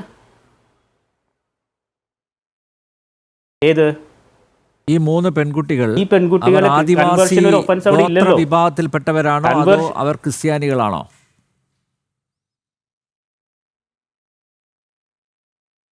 അതിനെപ്പറ്റി എനിക്ക് ആധികാരികമായി ഇപ്പോൾ പറയാൻ എൻ്റെ അടുത്തില്ല. നമ്മൾ വെറുതെ വാർത്തകളിൽ മാത്രം കണ്ടു പറഞ്ഞിട്ട് കാര്യമില്ലല്ലോ. ഞാൻ പറയുന്നത് അത്തരമൊരു ചർച്ചയിലേക്ക് പോകണമെങ്കിൽ പോലും ഇവിടെ ഏത് മതത്തിൽ വിശ്വസിക്കുക എന്ന് പറയുന്നത് ഒരു മൗലിക അവകാശമല്ലേ? സാധാരണ അവകാശവും മൗലികാവകാശവും തമ്മിലുള്ള വ്യത്യാസം നമുക്കൊക്കെ അറിയാമല്ലോ. ഫണ്ടമെൻ്റൽ റൈറ്റ് വയലേഷൻ ഉണ്ടായ ആരെ സംരക്ഷണം കൊടുക്കേണ്ടത്? സ്റ്റേറ്റാണ്. ആ സ്റ്റേറ്റാണ് ഇപ്പോൾ FIR ഇട്ടിരിക്കുന്നത്. അപ്പോൾ വേണമെങ്കിൽ ഒരു പരാതി കിട്ടിയപ്പോൾ അന്വേഷണം നടത്തി ഇവരോട് ചോദിച്ച് രേഖകൾ ആവശ്യപ്പെടാം. ഈ പെൺകുട്ടികളുടെ അപ്പനും അമ്മയൊക്കെ വിളിക്കാം, മാതാപിതാക്കളെ വിളിക്കാം. അതൊന്നും ചെയ്യാതെ നേരെ അവരെ റിമാൻഡിലേക്ക് പോകുന്ന തരത്തിലേക്കുള്ള നടപടികൾ ഉണ്ടാക്കിയത് കൊണ്ടല്ലേ പ്രശ്നം ഉണ്ടായത്. അപ്പോൾ ആരാണ് ഇങ്ങനൊരു സാഹചര്യം ഉണ്ടാക്കിയത്? താങ്കളുടെ ശ്രദ്ധയിലേക്ക് മാറ്റുകയോ ഒരു ഓഡിയോ ക്ലിപ്പിംഗ് ഞാനത് താങ്കളെ കേൾപ്പിക്കാം. താങ്കളൊന്ന് അതിൽ പറയുന്നത് ആരാണ് പറയുന്നതെന്ന് വെളിപ്പെടുത്തുന്നില്ല, പക്ഷെ അതൊന്ന് താങ്കളൊന്ന് കേൾക്കുക, ശ്രദ്ധിക്കുക പാനലിസ്റ്റുകളും. ഈ ഛത്തീസ്ഗഡിൽ എൻ്റെ ഫാദർ അവിടെ ഒരു സ്റ്റീൽ കമ്പനിയിൽ ഭൂഷൺ സ്റ്റീൽ എന്ന് പറയും, പണ്ട് ഭൂഷൺ സ്റ്റീലായിരുന്നു അത്, അതിൽ ജോലി ചെയ്ത ആളാണ്. അപ്പം എനിക്കവിടെ 9 കൊല്ലം എനിക്ക് അവിടെ 3 കൊല്ലം ഞാൻ 3 പ്രാവശ്യം വോട്ട് ചെയ്ത സ്ഥലമാണ്. എനിക്ക് വോട്ടിങ് ഉണ്ടായിരുന്നു അവിടെ. എൻ്റെ ഫാദർ അവിടെ താമസിച്ചല്ലോ. ഇവിടെ സ്ഥിരം പരിപാടിയാണ് ഈ മലയാളി കന്യാസ്ത്രീകളും അതുപോലെ മലയാളി പാതിരിമാരും അതുപോലെ മലയാളി ചെറുപ്പക്കാരായിട്ടുള്ള ഈ അങ്കമാലി ഈ ഭാഗത്തു നിന്നൊക്കെയുള്ള കുറേ പിള്ളേർ, ആൺകുട്ടികൾ, അവരൊക്കെ ഒരു ജുബ്ബ പോലത്തെ ഒരു ഷർട്ടും ഒരു ജീൻസും പിന്നെ ഒരു തോളത്തൊരു തുണിസഞ്ചിയും, നമ്മുടെ ഈ ബേബിയൊക്കെ തൂക്കി നടക്കുന്ന പോലുള്ള തുണിസഞ്ചി, ഇത് വിട്ടിട്ട് കുറേ ലഘുരേഖകൾ അവിടുത്തെ ലോക്കൽ ലാംഗ്വേജിൽ കൊണ്ട് നടക്കുന്നത് ഞാൻ എത്രയോ കണ്ടിട്ടുണ്ട്. പല ജെറോക്സ് കടകളിൽ വന്നിട്ട് ഇവന്മാർ ജെറോക്സ് എടുക്കാറുണ്ട്, 1000-കണക്കിന് ജെറോക്സുകൾ, എന്നിട്ട് ഇവർ വിതരണം ചെയ്യാറുണ്ട്. മനസ്സിലായില്ലേ? എൻ്റെ കമ്പനിയിൽ തന്നെ ഒരു കാര്യം ഞാൻ പറഞ്ഞു. എൻ്റെ കമ്പനിയിൽ ഒരു ലേബർ അല്ലെങ്കിൽ ഒരു സ്റ്റാഫ്, അയാൾ കഴിഞ്ഞ ഗണപതിക്കോ ദീപാവലിക്കോ ഹിന്ദു ആയിരുന്നവൻ അടുത്ത ദീപാവലിക്ക് നമ്മളവിടെ ഓഫീസിൽ പൂജയുണ്ടെന്ന് പറഞ്ഞ് വിളിച്ചാൽ അവൻ വരില്ല, അവൻ മാറി നിൽക്കും. എന്ന് വെച്ചാൽ അവൻ ക്രിസ്ത്യാനിയായി ഉണ്ടാവും. ഇങ്ങനെയുള്ള ഗതികേടാണ് ഈ ഛത്തീസ്ഗഡിലും അതുപോലെ ഈ ജാർഖണ്ഡിലും ഈ മധ്യപ്രദേശിന്റെ ചില ബോർഡറുകളിലും. ഇതും നടക്കുന്നില്ലേ? ഇതും പരിശോധന വിധേയമാക്കേണ്ടതല്ലേ? ഇത് ഈ വീഡിയോ അല്ല, ഞാൻ പറയട്ടെ. ഞാൻ പറയുന്നത് കേൾക്ക്. ഈ ഓഡിയോ അത് ശരിയാണോ തെറ്റാണോ? പക്ഷേ ഞാൻ ചോദിക്കട്ടെ, ആ ഓഡിയോയിൽ എന്താണ് നിയമവിരുദ്ധമായിട്ടുള്ളത്? കുറേ ആളുകൾ ജുബ്ബയിട്ട് ജീൻസ് ഇട്ട് ലഘുലേഖ വിതരണം ചെയ്യുന്നു. എന്താ അവർക്ക് അവരുടെ മതം? ഞാൻ അവരെ ന്യായീകരിക്കുക ആരാണെന്ന് എനിക്കറിയില്ല. പക്ഷേ ഞാൻ ചോദിക്കുന്നത്, ഈ പറഞ്ഞ ഓഡിയോ ക്ലിപ്പ് സത്യമോ മിഥ്യയോ എന്തോ ആകട്ടെ, ആ ഓഡിയോ ക്ലിപ്പിലെ പരാമർശത്തിൽ പോലും എന്താണ് നിയമവിരുദ്ധമായിട്ടുള്ളത്? അതാണ് രസം. നമ്മൾ പറയുന്നത് ഇത് വലിയൊരു വിഷയമായിട്ട് ഇപ്പോൾ താങ്കൾ തന്നെ പറഞ്ഞല്ലോ. ജുബ്ബയിട്ട് പാംഫ്ലെറ്റ് വിതരണം ചെയ്തു കഴിഞ്ഞാൽ അതെന്താ? Practice profess propagation of religion is a fundamental right. Once they are exercising their fundamental right, what is wrong in it? അവിടെയാണ് പലരും വീണു പോകുന്നത്. ദരിദ്രരായിട്ടുള്ളവർ, നിസ്സഹായരായിട്ടുള്ളവർ, പാവപ്പെട്ടവർ, നിർധനർ, അധസ്ഥിത, പാർശ്വവൽക്കരിക്കപ്പെട്ടവർ, ഇവരൊക്കെ ആ വാഗ്ദാനങ്ങളിൽ വീണു പോകുന്നു. അതൊരു യാഥാർത്ഥ്യമല്ലേ? ആ ഓഡിയോയിൽ ഒരു വാഗ്ദാനവും പറഞ്ഞില്ല. തുടക്കം ഇങ്ങനെയാണ്. ഇല്ലില്ല, ആ ഓഡിയോയിൽ അങ്ങനെ ഒന്നും പറഞ്ഞില്ല. ആ ഓഡിയോയിൽ പറഞ്ഞ എന്താണ്? അരമണിക്കൂർ നീണ്ടു നിൽക്കുന്ന ഓഡിയോ ആണ് ആ ശബ്ദ സന്ദേശം. അരമണിക്കൂർ കേൾപ്പിക്കാൻ എനിക്ക് സമയമില്ല, അതുകൊണ്ടാണ് പ്രസക്ത ഭാഗം ഞാൻ ചോദിച്ചത്. നമ്മളിവിടെ ഇന്ത്യയിലുള്ള അല്ല, അത് താങ്കൾക്ക് അറിയാലോ, നമ്മുടെ രാജ്യത്തിന്റെ ഭരണഘടന തുടങ്ങുന്നത് we the people of India എന്ന് പറഞ്ഞിട്ടാണ്. ഈ ഭരണഘടന HV കാമത്തിനെ പോലുള്ള പ്രമുഖരായ ആളുകൾ അത് in the name of God ഒന്നാക്കണമെന്ന് പറഞ്ഞ് അമെൻമെൻറ്റ് കൊണ്ടുവന്നു. അത് കോൺസ്റ്റിറ്റ്യൂഷൻ ഡിബേറ്റ്സിലുണ്ട്. ആ അമെൻമെൻറ്റ് വോട്ടിനിട്ട് തള്ളിയ രാജ്യമല്ലേ നമ്മുടേത്? ആരാ വോട്ടിനിട്ട് തള്ളിയത്? ബഹുഭൂരിപക്ഷം ദൈവവിശ്വാസികൾ. അവർ പറഞ്ഞ എന്താണ്? In the name of God വേണ്ട, നമുക്ക് we the people of India മതി എന്ന് പറഞ്ഞു. ആരാണ് ബഹുഭൂരിപക്ഷം ദൈവവിശ്വാസികൾ? അതിനെന്താ കാരണം? In the name of God എന്ന് പറഞ്ഞാൽ മതാധിഷ്ഠിത രാജ്യത്തിൽ ജീവിക്കുന്നുവെന്ന് ഈ രാജ്യത്തെ ഏതെങ്കിലും ഒരു ചെറിയ ന്യൂനപക്ഷം, എത്തീസ്റ്റ്, അതായത് മതത്തിൽ വിശ്വസിക്കാത്തവരെന്ന് അങ്ങനെ ജീവിക്കണമെന്ന് താല്പര്യപ്പെടുന്ന ചെറിയ ന്യൂനപക്ഷത്തിനെങ്കിലും എന്തെങ്കിലും ആശങ്ക ഉണ്ടായാലോ എന്ന് കരുതിയാണ് in the name of God വേണ്ട എന്ന് ദൈവവിശ്വാസികളായ ഭരണഘടനാ രൂപീകരണ അസംബ്ലിയിൽ അംഗങ്ങൾ തള്ളിക്കളഞ്ഞത്. അതാണ് ഈ രാജ്യത്തിൻ്റെ ഭരണഘടനയുടെ പ്രിയാമ്പിൾ. ആ പ്രിയാമ്പിളിൽ പറയുന്ന മതം പ്രചരിപ്പിക്കാനുള്ള അവകാശം, പൊതുധാർമ്മികത, ആരോഗ്യ പ്രശ്നം അല്ലെങ്കിൽ പൊതുക്രമം, ഇത് മൂന്നും ലംഘിക്കപ്പെടുത്താത്തടത്തോളം കാലം ഏതൊരു വ്യക്തിക്കും ഇത് ചെയ്യാം. അതല്ലേ ഈ പറഞ്ഞ ഓഡിയോയിലും നമ്മൾ കേട്ടത്. ഞാനതിനെ ന്യായീകരിക്കുകയില്ല. പക്ഷേ അങ്ങനെയൊക്കെ പർവ്വതീകരിച്ച് പറയുമ്പോൾ ഇപ്പോൾ ഇന്ത്യയിലുള്ള ആളുകളൊക്കെ എന്താ സ്വബോധമില്ലാത്ത ആളുകളാണോ? അവരെ ഇങ്ങനെ പറഞ്ഞ് മയപ്പെടുത്തി കൊണ്ടുപോകാൻ അങ്ങനത്തെ ആളുകളാണോ? എക്സ്പ്ലോയിറ്റേഷൻ എല്ലാവരും അത് മതത്തിന്റെ പേരിലാകണം, പണത്തിന്റെ പേരിലാകാം, മറ്റു പലതിന്റെ പേരിലുമാകാം. ഛത്തീസ്ഗഡിലും ജാർഖണ്ഡിലും ബീഹാറിലും ഒക്കെ ഇതുപോലെ എല്ലായിടത്തും നടക്കും. ഇതുപോലെ ആദിവാസികൾ, അതുപോലെ ഇവിടെ ഗോത്ര കേരളത്തിൽ വിഭാഗങ്ങൾ, നടക്കാം. അവർക്ക് വിദ്യാഭ്യാസവും ഇല്ല. അവരുടെ മുന്നിൽ പോയി നിങ്ങൾ അവർക്ക് കാശ് കൊടുക്കാം എന്ന് പറയുന്നു, വീട് കൊടുക്കാമെന്ന് പറയുന്നു. സ്വാഭാവികമായിട്ട് മതം മാറണം എന്ന് പിന്നീട് പറയുന്നു. ആ ഒരു പ്രക്രിയയാണല്ലോ അത്. അപ്പോൾ അങ്ങനെയുള്ളവർ വീണു പോയാൽ എന്ത് ചെയ്യാൻ പറ്റും? ഇപ്പൊ നിങ്ങൾ പറയുന്നു എല്ലാ അവകാശമുണ്ട്, നിങ്ങളുടെ മതം പ്രചരിപ്പിക്കാനുള്ള അവകാശമുണ്ട്, ഭരണഘടന അവകാശം നൽകുന്നുണ്ട്. പക്ഷേ ഞാൻ പറഞ്ഞതുപോലെ അവരുടെ ഞങ്ങളുടെ മാത്രമല്ലല്ലോ, ദൈന്യത, അത് ചൂഷണം ചെയ്യുന്നത് ആശാസ്യമാണോ എന്നുള്ളതാണ് ദൈന്യത. അല്ല ഞാൻ പറയട്ടെ അതിനുള്ള അല്ല മറുപടി പറയാൻ എന്നോട് അനുവദിക്കണം. ഹിന്ദു, സിഖ്, ജൈന, ബുദ്ധ, പാഴ്സി, മുസ്ലിം ഈ എല്ലാ മതങ്ങളും പ്രചരിപ്പിക്കാമല്ലോ, ആർക്ക് വേണമെങ്കിലും പ്രചരിപ്പിക്കാമല്ലോ. അപ്പോൾ എന്താണ് ചെയ്യേണ്ടത്? ഹിന്ദു മതത്തിൻ്റെ, ഞാൻ അങ്ങനെ ഒരു ഡിബേറ്റിലേക്ക് പോകാൻ ആഗ്രഹിക്കുന്നില്ലെങ്കിൽ പോലും പറയുകയാണ്, ഇങ്ങനെ പറഞ്ഞുകൊണ്ട് മറുപടി പറയുകയാണ്. ഏത് മതത്തിൽ നിന്നാണ് അവർ പരിവർത്തനം ചെയ്യപ്പെടുന്നത് ആ മതത്തിലെ ആളുകൾക്ക് കറക്ഷനുള്ളൊരു സമയമല്ലേ അത്? അവരങ്ങനെ വിട്ടുപോകും. ഇപ്പോൾ ക്രിസ്ത്യനിൽ നിന്ന് എത്ര പേര് പോകുന്നുണ്ട്, പെന്തക്കോസ്റ്റിലേക്ക് പോകുന്നുണ്ട്, പലത്തിലേക്കും പോകുന്നുണ്ടല്ലോ. അപ്പോൾ എന്താ നമ്മൾ ചെയ്യുന്നത്? എവിടെയാണ് തെറ്റുപറ്റിയെന്നൊരു ഇൻട്രോസ്പെക്ഷനുള്ള സമയമായിട്ട് അതിനെ കാണണം. അതിന് പകരം പോകുന്നവരെ അല്ലെങ്കിൽ കൊണ്ടുപോകുന്നവരെ അവരുടെ തെറ്റുകുറ്റങ്ങളിലേക്ക് പോകലല്ല. അതാണ് ഇന്ത്യയും പാകിസ്ഥാനൊക്കെ തമ്മിലുള്ള വ്യത്യാസം. അതാണ് ഇന്ത്യയും മറ്റു രാജ്യങ്ങളും തമ്മിലുള്ള വ്യത്യാസം. നമ്മൾ 75 വർഷം സ്വാതന്ത്ര്യത്തിൻ്റെ സംവത്സരം എന്തുകൊണ്ട് എത്തി? അതിന് കാരണം ഇങ്ങനെ സ്വാതന്ത്ര്യം ഉള്ളത് കൊണ്ടാണ്. അപ്പോൾ ആ സ്വാതന്ത്ര്യത്തെ ആളുകൾ ഉപയോഗിക്കുമ്പോൾ ചിലപ്പോൾ നേരത്തെ സിസ്റ്റർ പറഞ്ഞ പോലെ ഏതെങ്കിലും പെന്തക്കോസ്ത വിഭാഗത്തിന് ആളുകൾ പ്രശ്നങ്ങൾ ഉണ്ടാക്കുന്നുണ്ടാകും. അവരൊക്കെ കേസ് എടുക്കട്ടെ, അതിലൊന്നും നമുക്ക് തർക്കമില്ല. പക്ഷേ ഇപ്പോൾ കേൾപ്പിച്ച ഓഡിയോനെ ബേസ് ചെയ്താണ് ഞാൻ പറയുന്നത്. അതിൽ ഒരു കാര്യവും നിയമപരമല്ലാത്തതില്ല. അവർ ജീൻസ് ഇട്ട് പോകുന്നതിന് എന്താ കുറ്റം? അവർ ജുബ്ബായിട്ട് പോകുന്നതിന് എന്താ കുറ്റം? തോൾസഞ്ചി ഇടുന്നതിന് എന്താ കുറ്റം?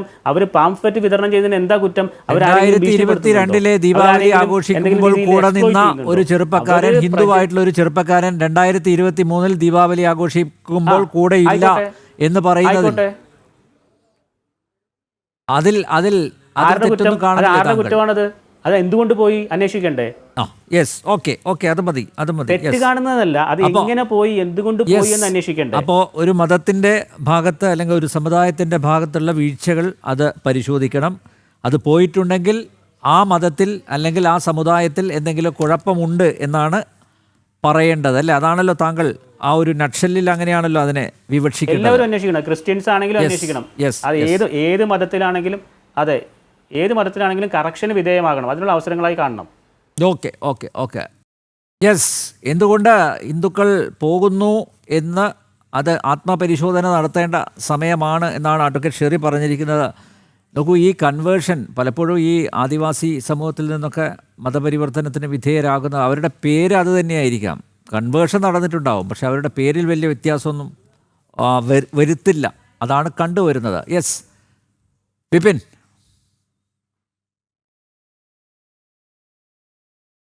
ഇപ്പോൾ തൽക്കാലം ഞാൻ അത്തരം വിഷയത്തിലേക്ക് ആദ്യം വരുന്നില്ല. എനിക്ക് 1-2 തെറ്റിദ്ധാരണകൾ അദ്ദേഹം ഇവിടെ പ്രചരിപ്പിച്ചിട്ടുണ്ട്. അതായത് അതിൽ പ്രധാനപ്പെട്ട കാര്യം, ഇവരുടെ മതസ്വാതന്ത്ര്യത്തിന് ഛത്തീസ്ഗഡിൽ തടസ്സം ഉണ്ടായിട്ടുണ്ട് എന്ന രീതിയിലുള്ള ഒരു നരേറ്റീവ് അദ്ദേഹത്തിൻ്റെ സംഭാഷണത്തിൽ വന്നു. അതായത് ഈ 2 കന്യാസ്ത്രീകളുടെ മതപരമായ സ്വാതന്ത്ര്യത്തിന് അവിടെ എന്തോ തടസ്സം സംഭവിച്ചിട്ടുണ്ട് എന്ന രീതിയിലാണ് അഡ്വക്കേറ്റ് ഷെറി സംസാരിച്ചു വെച്ചത്. അത് ശുദ്ധ എന്താ പറയുക കളവാണ്. അങ്ങനെ ഒരു സംഭവമേ അവിടെ റിപ്പോർട്ട് ചെയ്യപ്പെട്ടിട്ടില്ല. അവരുടെ ഒരു ആരാധന സ്വാതന്ത്ര്യത്തെ തടഞ്ഞിട്ടില്ല. അവരുടെ ഈ കന്യാസ്ത്രീകളുടെ ഒരു തരത്തിലുള്ള മൂവ്മെൻറ്റിനെ തടഞ്ഞിട്ടില്ല. അവരുടെ പ്രാർത്ഥിക്കാനുള്ള അവകാശത്തെ തടഞ്ഞിട്ടില്ല. അവരുടെ മതപ്രചരണത്തിനുള്ള അവകാശത്തെ തടഞ്ഞിട്ടില്ല. അവരുടെ മതപരമായ ഒരു കാര്യത്തെയും അവിടുത്തെ ഗവൺമെൻറ്റോ അവിടുത്തെ പോലീസ് സംവിധാനമോ ഇതുവരെ ചോദ്യം ചെയ്തിട്ടില്ല.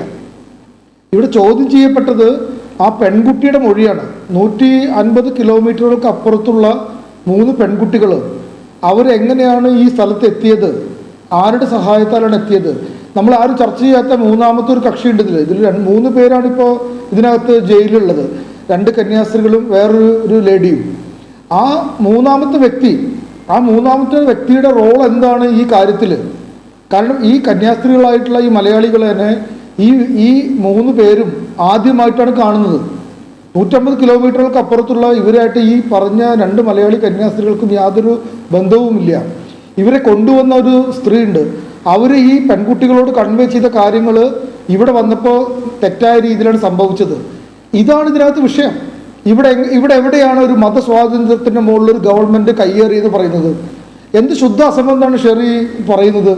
ക്രിസ്ത്യൻ സമൂഹത്തിൻ്റെ മതവിശ്വാസത്തിൻ്റെ മോഡല് എവിടെയാണ് ഈ ഗവൺമെൻറ് അല്ലെങ്കിൽ അവിടുത്തെ ഛത്തീസ്ഗഡ് ഗവൺമെൻറ്റോ അവിടുത്തെ പോലീസോ ഏത് മതവിശ്വാസത്തെയാണ് റദ്ദ് ചെയ്തിട്ടുള്ളത്? ഇവിടെ ഈ 150 കിലോമീറ്റർ അപ്പുറത്തു നിന്ന് വന്ന ഈ നാരായൺപൂർ എന്ന് പറയുന്ന നക്സൽ ബാധിത പ്രദേശത്ത് നിന്ന് വരുന്ന ആധാർ കാർഡ് പോലും ഇല്ലാത്ത ഒരു പ്രദേശത്ത് നിന്ന് വരുന്ന 3 പെൺകുട്ടികൾ അവരിവിടെ വന്ന് ആദ്യമായി അവരുടെ ജീവിതത്തിൽ ആദ്യമായിട്ടാണ് അവർ ഈ ബജ്രംഗ് ദളാരി കാണുന്നത്, അവർ ഈ കന്യാസ്ത്രീകളി കാണുന്നത്. രണ്ടുപേരെയും അവർ ജീവിതത്തിൽ ആദ്യമായിട്ട് കാണുന്നവരാണ്. അവരെങ്ങനെയാണ് ഈ ബജ്രംഗ് ദളുകാർ സ്വാധീനിച്ചു എന്നൊക്കെ പറയുന്നതിൽ എന്ത് അടിസ്ഥാനമുള്ള എന്ത് തെറ്റായിട്ടുള്ള നരേറ്റീവാണ് ഇതിൻ്റെ പ്രിയ സുഹൃത്തെ നമ്മളെ സമൂഹത്തിൽ കൊടുക്കുന്നത്? അവരെ ഭീഷണിപ്പെടുത്തി പറയുമ്പോൾ നിങ്ങൾ മനസ്സിലാക്കേണ്ടത്, അങ്ങനെ പറയുമ്പോൾ ആ പെൺകുട്ടികളുടെ അവരുടെ അഭിമാനത്തെയാണ് നിങ്ങൾ ചോദ്യം ചെയ്യുന്നത്. അങ്ങനെ വല്ലവരുടെയും ഭീഷണിപ്പെട്ട് കീഴടങ്ങുന്നവരാണോ? അങ്ങനെയാണെങ്കിൽ അവരെ പ്രലോഭിച്ച് കൊണ്ടുവന്ന് പറയുന്നതിൽ അർത്ഥമില്ലേ? ഭീഷണിക്ക് വഴങ്ങുന്നവർ പ്രലോഭനത്തിന് വഴങ്ങില്ലേ? അപ്പം അത് അങ്ങനെ അവരുടെ ആ 3 പെൺകുട്ടികളുടെ മാനാഭിമാനത്തെ ചോദ്യം ചെയ്യുന്ന രീതിയിൽ നിങ്ങൾ പറയരുത്.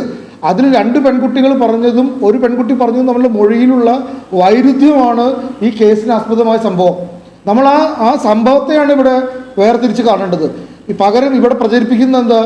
ഇവിടെ പ്രചരിപ്പിക്കുന്നത് മതവിശ്വാസത്തെ ധിക്കരിച്ചു, മതവിശ്വാസത്തെ റദ്ദ് ചെയ്തു, മതവിശ്വാസം പ്രചരിപ്പിക്കാൻ പാടില്ല, അവിടെ ക്രിസ്ത്യാനിറ്റി അപകടത്തിലാണ്, അവിടെ ചർച്ച അപകടത്തിലാണ്, എന്തൊക്കെ തരത്തിലുള്ള നരേറ്റീവ്സാണ് ഈ കഴിഞ്ഞ ദിവസങ്ങളിലായിട്ട് ഇവിടെ കേരളത്തിൻ്റെ പൊതുമണ്ഡലത്തിൽ ചില ആളുകൾ പ്രചരിപ്പിക്കാൻ ശ്രമിക്കുന്നത്. ഇന്ത്യൻ പാർലമെൻറ്റിൽ ഇവിടുത്തെ തെരഞ്ഞെടുക്കപ്പെട്ട MP-മാർ പ്രസംഗിക്കുന്നത് എന്താ? ഛത്തീസ്ഗഡിലെ മതപരമായ ആവശ്യം നിരോധിക്കപ്പെട്ടു. പെൺകുട്ടികളെ ജോലിക്ക് കൊണ്ടുവരുന്നത് മതപരമായ ആവശ്യമാണോ? മതപരമായ ആവശ്യമാണോ? 2 പെൺകുട്ടികളെ 3 പെൺകുട്ടികളെ മഠത്തിൽ ജോലിക്ക് കൊണ്ടുവരുന്നത് മതപരമായ ആവശ്യമാണോ? അല്ല, അത് തികച്ചും മതപരമല്ലാത്ത ആവശ്യമാണ്. ഇവിടെ മതപരമായ ഒരു കാര്യത്തെയും ഇവിടുത്തെ BJP ഗവൺമെൻറ്റോ അവിടുത്തെ പോലീസോ റദ്ദ് ചെയ്തിട്ടില്ല, ഇപ്പോഴും റദ്ദ് ചെയ്തിട്ടില്ല. അവരുടെ തിരുവസ്ത്രത്തെയോ അവരുടെ കഴുത്തിലുള്ള ക്രൂശിത രൂപത്തെയോ ബഹുമാനിച്ചുകൊണ്ട് തന്നെയാണ് അവിടുത്തെ പോലീസ് പെരുമാറിയിട്ടുള്ളത്. അവർക്ക് നിയമപരമായ എല്ലാ കാര്യങ്ങളും ചെയ്യാനുള്ള അവകാശം അവിടുത്തെ പോലീസ് കൊടുത്തിട്ടുണ്ട്. അവരെ പീഡിപ്പിക്കുകയോ അവരെ ഉപദ്രവിക്കുകയോ അവരെ ഹരാസ്മെൻറ്റ് ചെയ്യുകയോ ചെയ്തായിട്ടുള്ള ഒരു പരാതി ഇതുവരെ വന്നിട്ടില്ലല്ലോ. ഒരു മൊഴി വരുന്നു, ആ മൊഴിക്കനുസരിച്ച് കേസിടുന്നു. ഇപ്പം നമ്മൾ വണ്ടി ഓടിക്കുമ്പോൾ ഓടിച്ചിട്ട് ഒരാളെ അറിയാതെ തട്ടി അയാൾ മരിച്ചാൽ മനഃപൂർവ്വമല്ലാത്ത നരഹത്യക്ക് കേസെടുക്കില്ലേ? അവിടെ സംഭവിക്കുന്ന എന്താ? ഒരു ക്രൈം സംഭവിച്ചു, അറിഞ്ഞോ അറിയാതെ ഒരു ക്രൈം അവിടെ ഉണ്ടായി. അവിടെ തിരുവസ്ത്രം നോക്കിയിട്ടാണോ നിയമം നടപ്പിലാക്കുക? ആ തിരുവസ്ത്രം പോയി സന്യാസിയുടെ കാറാണ് പോയിടിച്ചത്, അയാൾ സന്യാസി എന്ന് പറഞ്ഞാൽ അയാൾ ഹിന്ദു സന്യാസി എന്ന് പറഞ്ഞാൽ ദൈവത്തിന് മാറ്റാൻ പറ്റുമോ? ഇവിടെ നിയമപരമായ ഒരു പ്രശ്നം സംഭവിച്ചിട്ടുണ്ട്. അത് നേരത്തെ സിസ്റ്റർ ജസ്മി പറഞ്ഞു, അവിടെ നിയമപരമായിട്ടൊരു പ്രശ്നം സംഭവിച്ചിട്ടുണ്ട്. അത് അവരുടെ അജ്ഞത കൊണ്ട് സംഭവിച്ചതാണ്. അത് ഞങ്ങൾ മനസ്സിലാക്കുന്നു. ഞങ്ങളത് മനസ്സിലാക്കിക്കൊണ്ട് തന്നെയാണ് അവരുടെ നിയമപരമായ സഹായത്തിന് ഞങ്ങൾ കൂടെ നിന്നത്. ഇതാണ് അതിനെക്കുറിച്ച് എനിക്ക് പറയാനുള്ളത്. പിന്നെ എന്തുകൊണ്ടാണ് കേരളത്തിലെ വിഷയം പറയേണ്ടി വരുന്നത്? ഇവിടെ നിങ്ങളടക്കമുള്ള സംഘടനകൾ സെലക്റ്റീവായിട്ട് പ്രതികരണമാണ്. കേരളത്തിൽ കേസെടുക്കുമ്പോൾ ഒരേ സംഭവത്തിൽ കേരളത്തിൽ കേസെടുക്കുമ്പോൾ ഒരു തരത്തിലുള്ള മൗനം, കേരളത്തിന് പുറത്ത് കേസ് BJP സർക്കാരുകൾ ഭരിക്കുന്ന സ്ഥലത്ത് കേസെടുക്കുമ്പോൾ വേറൊരു നിയമം. ഇപ്പോൾ തമിഴ്നാട്ടിലൊരു പള്ളിയിൽ അച്ഛനെ മണൽ കടത്തിയതിൻ്റെ പേരിൽ പിടിച്ച് ജയിലിലിട്ടു.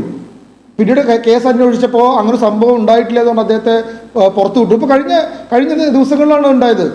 അവിടെ ഈ പിതാവിനെ ജയിലിട്ടതിനെതിരെ കേരളത്തിൽ എന്തിനു സമരം നടന്നു?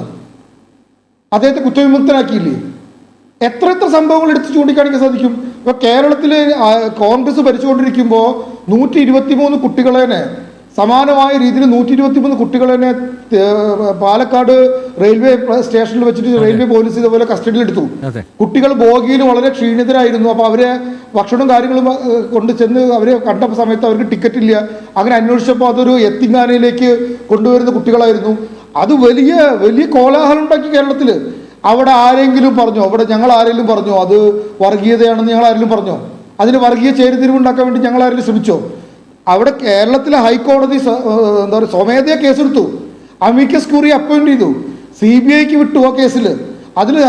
അതിൽ ആ കേസിൽ ബീഹാർ സ്വദേശികളും ജാർഖണ്ഡ് സ്വദേശികളുമായിട്ടുള്ള 400 കുട്ടികളെ കേരളത്തിലേക്ക് സമാനമായ രീതിയിൽ കൊണ്ടുവന്നിട്ടുണ്ട് എന്നുള്ളത് കോടതിയിൽ റിപ്പോർട്ട് വന്നു. ഇതൊക്കെ ഈ കേരളത്തിൽ നടന്നിട്ടുണ്ട്. ഇവിടെ ആരെങ്കിലും ഇത് മനഃപൂർവ്വമായിട്ട് രമേശ് ചെന്നിത്തലയുടെ ഗവൺമെൻറ്, ഉമ്മൻചാണ്ടിയുടെ ഗവൺമെൻറ് മനഃപൂർവ്വമായിട്ട് മുസ്ലിങ്ങളെ പീഡിപ്പിക്കുകയാണെന്ന് ആരെങ്കിലും പറഞ്ഞോ? ആരെങ്കിലും അത്തരത്തിലുള്ള വാദം ഉന്നയിച്ചോ? ഈ ഒരു സംഭവം ഉണ്ടാകുമ്പോൾ നമ്മൾ ആ സംഭവത്തിൻ്റെ വസ്തുതയിലേക്കാണ് വിരൽ ചൂണ്ടേണ്ടത്. പകരം അങ്ങ് ഇവിടെ നേരത്തെ ചൂണ്ടിക്കാണിച്ചത്, ഷെറിൻ നേരത്തെ ഇവിടെ ചൂണ്ടിക്കാണിച്ചത് ക്രിസ്ത്യാനിറ്റി അപകടത്തിലാണെന്നാണ് അദ്ദേഹം പറഞ്ഞത്. എത്ര അപകടകരമായ പ്രസ്താവനയാണത്. ഇന്ത്യയിൽ ഈ നരേന്ദ്രമോദി ഗവൺമെന്റ് അധികാരത്തിൽ വന്നതിന് ശേഷം സമാനമായ കുറേ സംഭവങ്ങൾ ഉണ്ടാവണമെന്ന രീതിയിലാണ് അദ്ദേഹം പറഞ്ഞത്. എന്ത് തെറ്റായ പ്രസ്താവന അദ്ദേഹം നടത്തുന്നത്. ഓരോ വിഷയത്തിൻ്റെയും നോക്കൂ, ഈ കേരളത്തിൽ ഇവരെല്ലാവരും, നമ്മളെല്ലാവരും ബഹുമാനിക്കുന്ന, ഇവരെല്ലാവരും ആരാധിക്കുന്ന വാഗമണിലെ കുരിശിന്റെ മുകളിൽ കയറി, അതിന്റെ മുകളിൽ കയറി വീഡിയോ ചെയ്ത ഒരു അന്യമതസ്ഥരെതിരെ കേസെടുക്കാൻ ഇവിടെ തയ്യാറായില്ല. കേരളത്തില് ഇവിടെ പാല ബിഷപ്പിനെതിരെ കൊലവിളി ഉണ്ടായി. ഇവിടെ എന്താണ് ഇവിടെ സമീപിച്ചത്? ഇവിടുത്തെ സമീപനം എന്തായിരുന്നു? ഇവിടുത്തെ ഇടതുപക്ഷത്തിന് വലതുപക്ഷത്തിന് സമീപനം എന്തായിരുന്നു? ഞാനിപ്പോ അതിശയിച്ചു പോവാണ്. ഈ ഷെറി പ്രതിനിധാനം ചെയ്യുന്ന ലാറ്റിൻ കാത്തലിക്സ് ഷെറിൻ പ്രതിനിധാനം ചെയ്യുന്ന ലാറ്റിൻ കാത്തലിക്സിലെ പെട്ട കുറച്ച് രണ്ട് മൂന്ന് പേരെ കടൽ കൊള്ളക്കാർ വെടിവെച്ച്, ഇറ്റാലിയൻ നാവികർ വെടിവെച്ച ഒരു സംഭവം ഉണ്ടായില്ലേ? അത് ഉണ്ടായിരുന്നെന്ന് വിചാരിക്കുക. അത് ഇന്നാണ് അങ്ങനെ സംഭവം ഉണ്ടായിരുന്നെങ്കിൽ ഇവരെങ്ങനെ അതിനെ വർഗീയമായി മുതലെടുത്താനെ? അന്ന് സോണിയാഗാന്ധി ഭരിച്ചുകൊണ്ടിരിക്കുന്ന സമയത്ത് ആ ഇറ്റാലിയൻ നാവികരുടെ വിഷയം ഉണ്ടായപ്പോൾ ഈ സഭ, ഇവരുടെ ഷെറിയുടെ സഭ എന്ത് നിലപാടാണ് സ്വീകരിച്ചത്? അതിനുള്ള സമരം എങ്ങനെയാണ് ഒത്തീർപ്പാക്കിയത്? അപ്പൊ സെലക്റ്റീവായിട്ട് നിങ്ങൾ പ്രതികരിക്കരുത്. ആ സെലക്റ്റീവ് പ്രതികരണത്തെയാണ് ഞങ്ങൾക്ക് വിഷമം. ഞങ്ങൾ BJP ഈ വിഷയത്തിൽ സത്യസന്ധമായിട്ടാണ് ഇടപെട്ടിട്ടുള്ളത്. കേരളത്തിൽ ഞാൻ വേണമെങ്കിൽ വിരലിലെണ്ണി വിഷയങ്ങൾ പറയാം. കാസർഗോഡ് സ്കൂളുകളിലുണ്ടായ സംഭവം, ഇവിടെ ഹലാലിനെതിരെ പള്ളിയിൽ പ്രസംഗിച്ച പിതാവിനെതിരെ നടന്ന സംഭവം, എത്ര സംഭവങ്ങൾ കേരളത്തിൽ കഴിഞ്ഞ ഒരു 5-6 വർഷം കൊണ്ടുണ്ടായി. ഈ വിഷയങ്ങളിലൊന്നും പ്രതികരിക്കാതെ, വേണ്ട പ്രതികരണം വരാത്ത പല ആളുകളും ഇപ്പോൾ പ്രതികരിക്കുന്നത് ഈ വിഷയത്തിലുള്ള താല്പര്യം കൊണ്ടാണെന്ന് ഇവിടുത്തെ ക്രിസ്തു സമൂഹം വിശ്വസിക്കില്ല. പിന്നെ ഇവിടുത്തെ ക്രിസ്ത്യാനികള് ഒരിക്കലും ഈ കാര്യങ്ങൾ നോക്കിക്കാണാൻ കഴിവില്ലാത്തവരല്ല. ഇവിടുത്തെ ക്രിസ്ത്യൻ സമൂഹവും അൽമായക്കാരും BJPയുടെ സമീപനത്തെ വിശ്വാസ്യതയോടുകൂടി കാണുന്നു എന്നുള്ള പൂർണ്ണ ബോധ്യം ഞങ്ങൾക്കുണ്ട്. ഇവിടുത്തെ ക്രിസ്ത്യൻ സമൂഹവുമായിട്ടുള്ള ഞങ്ങളുടെ ബന്ധം അത് ഈ വിഷയം കൊണ്ട് തകർക്കാമെന്ന് ഇവിടുത്തെ LDFും UDFും അവര് വിചാരിക്കുന്നുണ്ടെങ്കിൽ അത് അവരുടെ വെറും വ്യാമോഹം മാത്രമാണെന്ന് ഈ അവസരത്തിൽ പറയാൻ ഞാൻ ആഗ്രഹിക്കുകയാണ്. നേരത്തെ ശ്രീ വിപിൻ പറഞ്ഞതുപോലെ നൈതികതയ്ക്ക് വിരുദ്ധമായിട്ടാണ് സഭയുടേതെന്നല്ല ഏത് പ്രസ്ഥാനത്തിൻ്റെയും സഞ്ചാരമെങ്കിൽ എതിർപ്പുകൾ ഉയരുന്നത് സ്വാഭാവികമാണ്. പാർശ്വവൽക്കരിക്കപ്പെട്ടവരുടെയും നിർധനരുടെയും നിസ്സഹായത ചൂഷണം ചെയ്തുള്ള മതപരിവർത്തനം രാജ്യത്തെമ്പാടും നിർബാധം തുടരുന്നുണ്ട്. നിലവിലുള്ള നിയമവ്യവസ്ഥയെ വെല്ലുവിളിച്ചുകൊണ്ടുള്ള ഇടപെടലുകൾ ആരുടെ ഭാഗത്തു നിന്നുണ്ടായാലും അവർ ശിക്ഷിക്കപ്പെടണം. സമ്മർദ്ദ തന്ത്രങ്ങളിലൂടെയും പൊറാട്ട് നാടകങ്ങളിലൂടെയും രാഷ്ട്രീയ മുതലെടുപ്പുകളിലൂടെയും നിയമവാഴ്ചയെ നോക്കുകുത്തിയാക്കുന്നതിലെ സാങ്കത്യം തിരിച്ചറിയണം. വോട്ട് ബാങ്ക് അതിനൊരു തടസ്സമാവരുത്. ജനഡിബേറ്റ് ഇവിടെ പൂർണ്ണമാകുന്നു. ചർച്ചയിൽ പങ്കെടുത്ത എല്ലാ അതിഥികൾക്കും നന്ദിയൊപ്പം പ്രേക്ഷകർക്കും.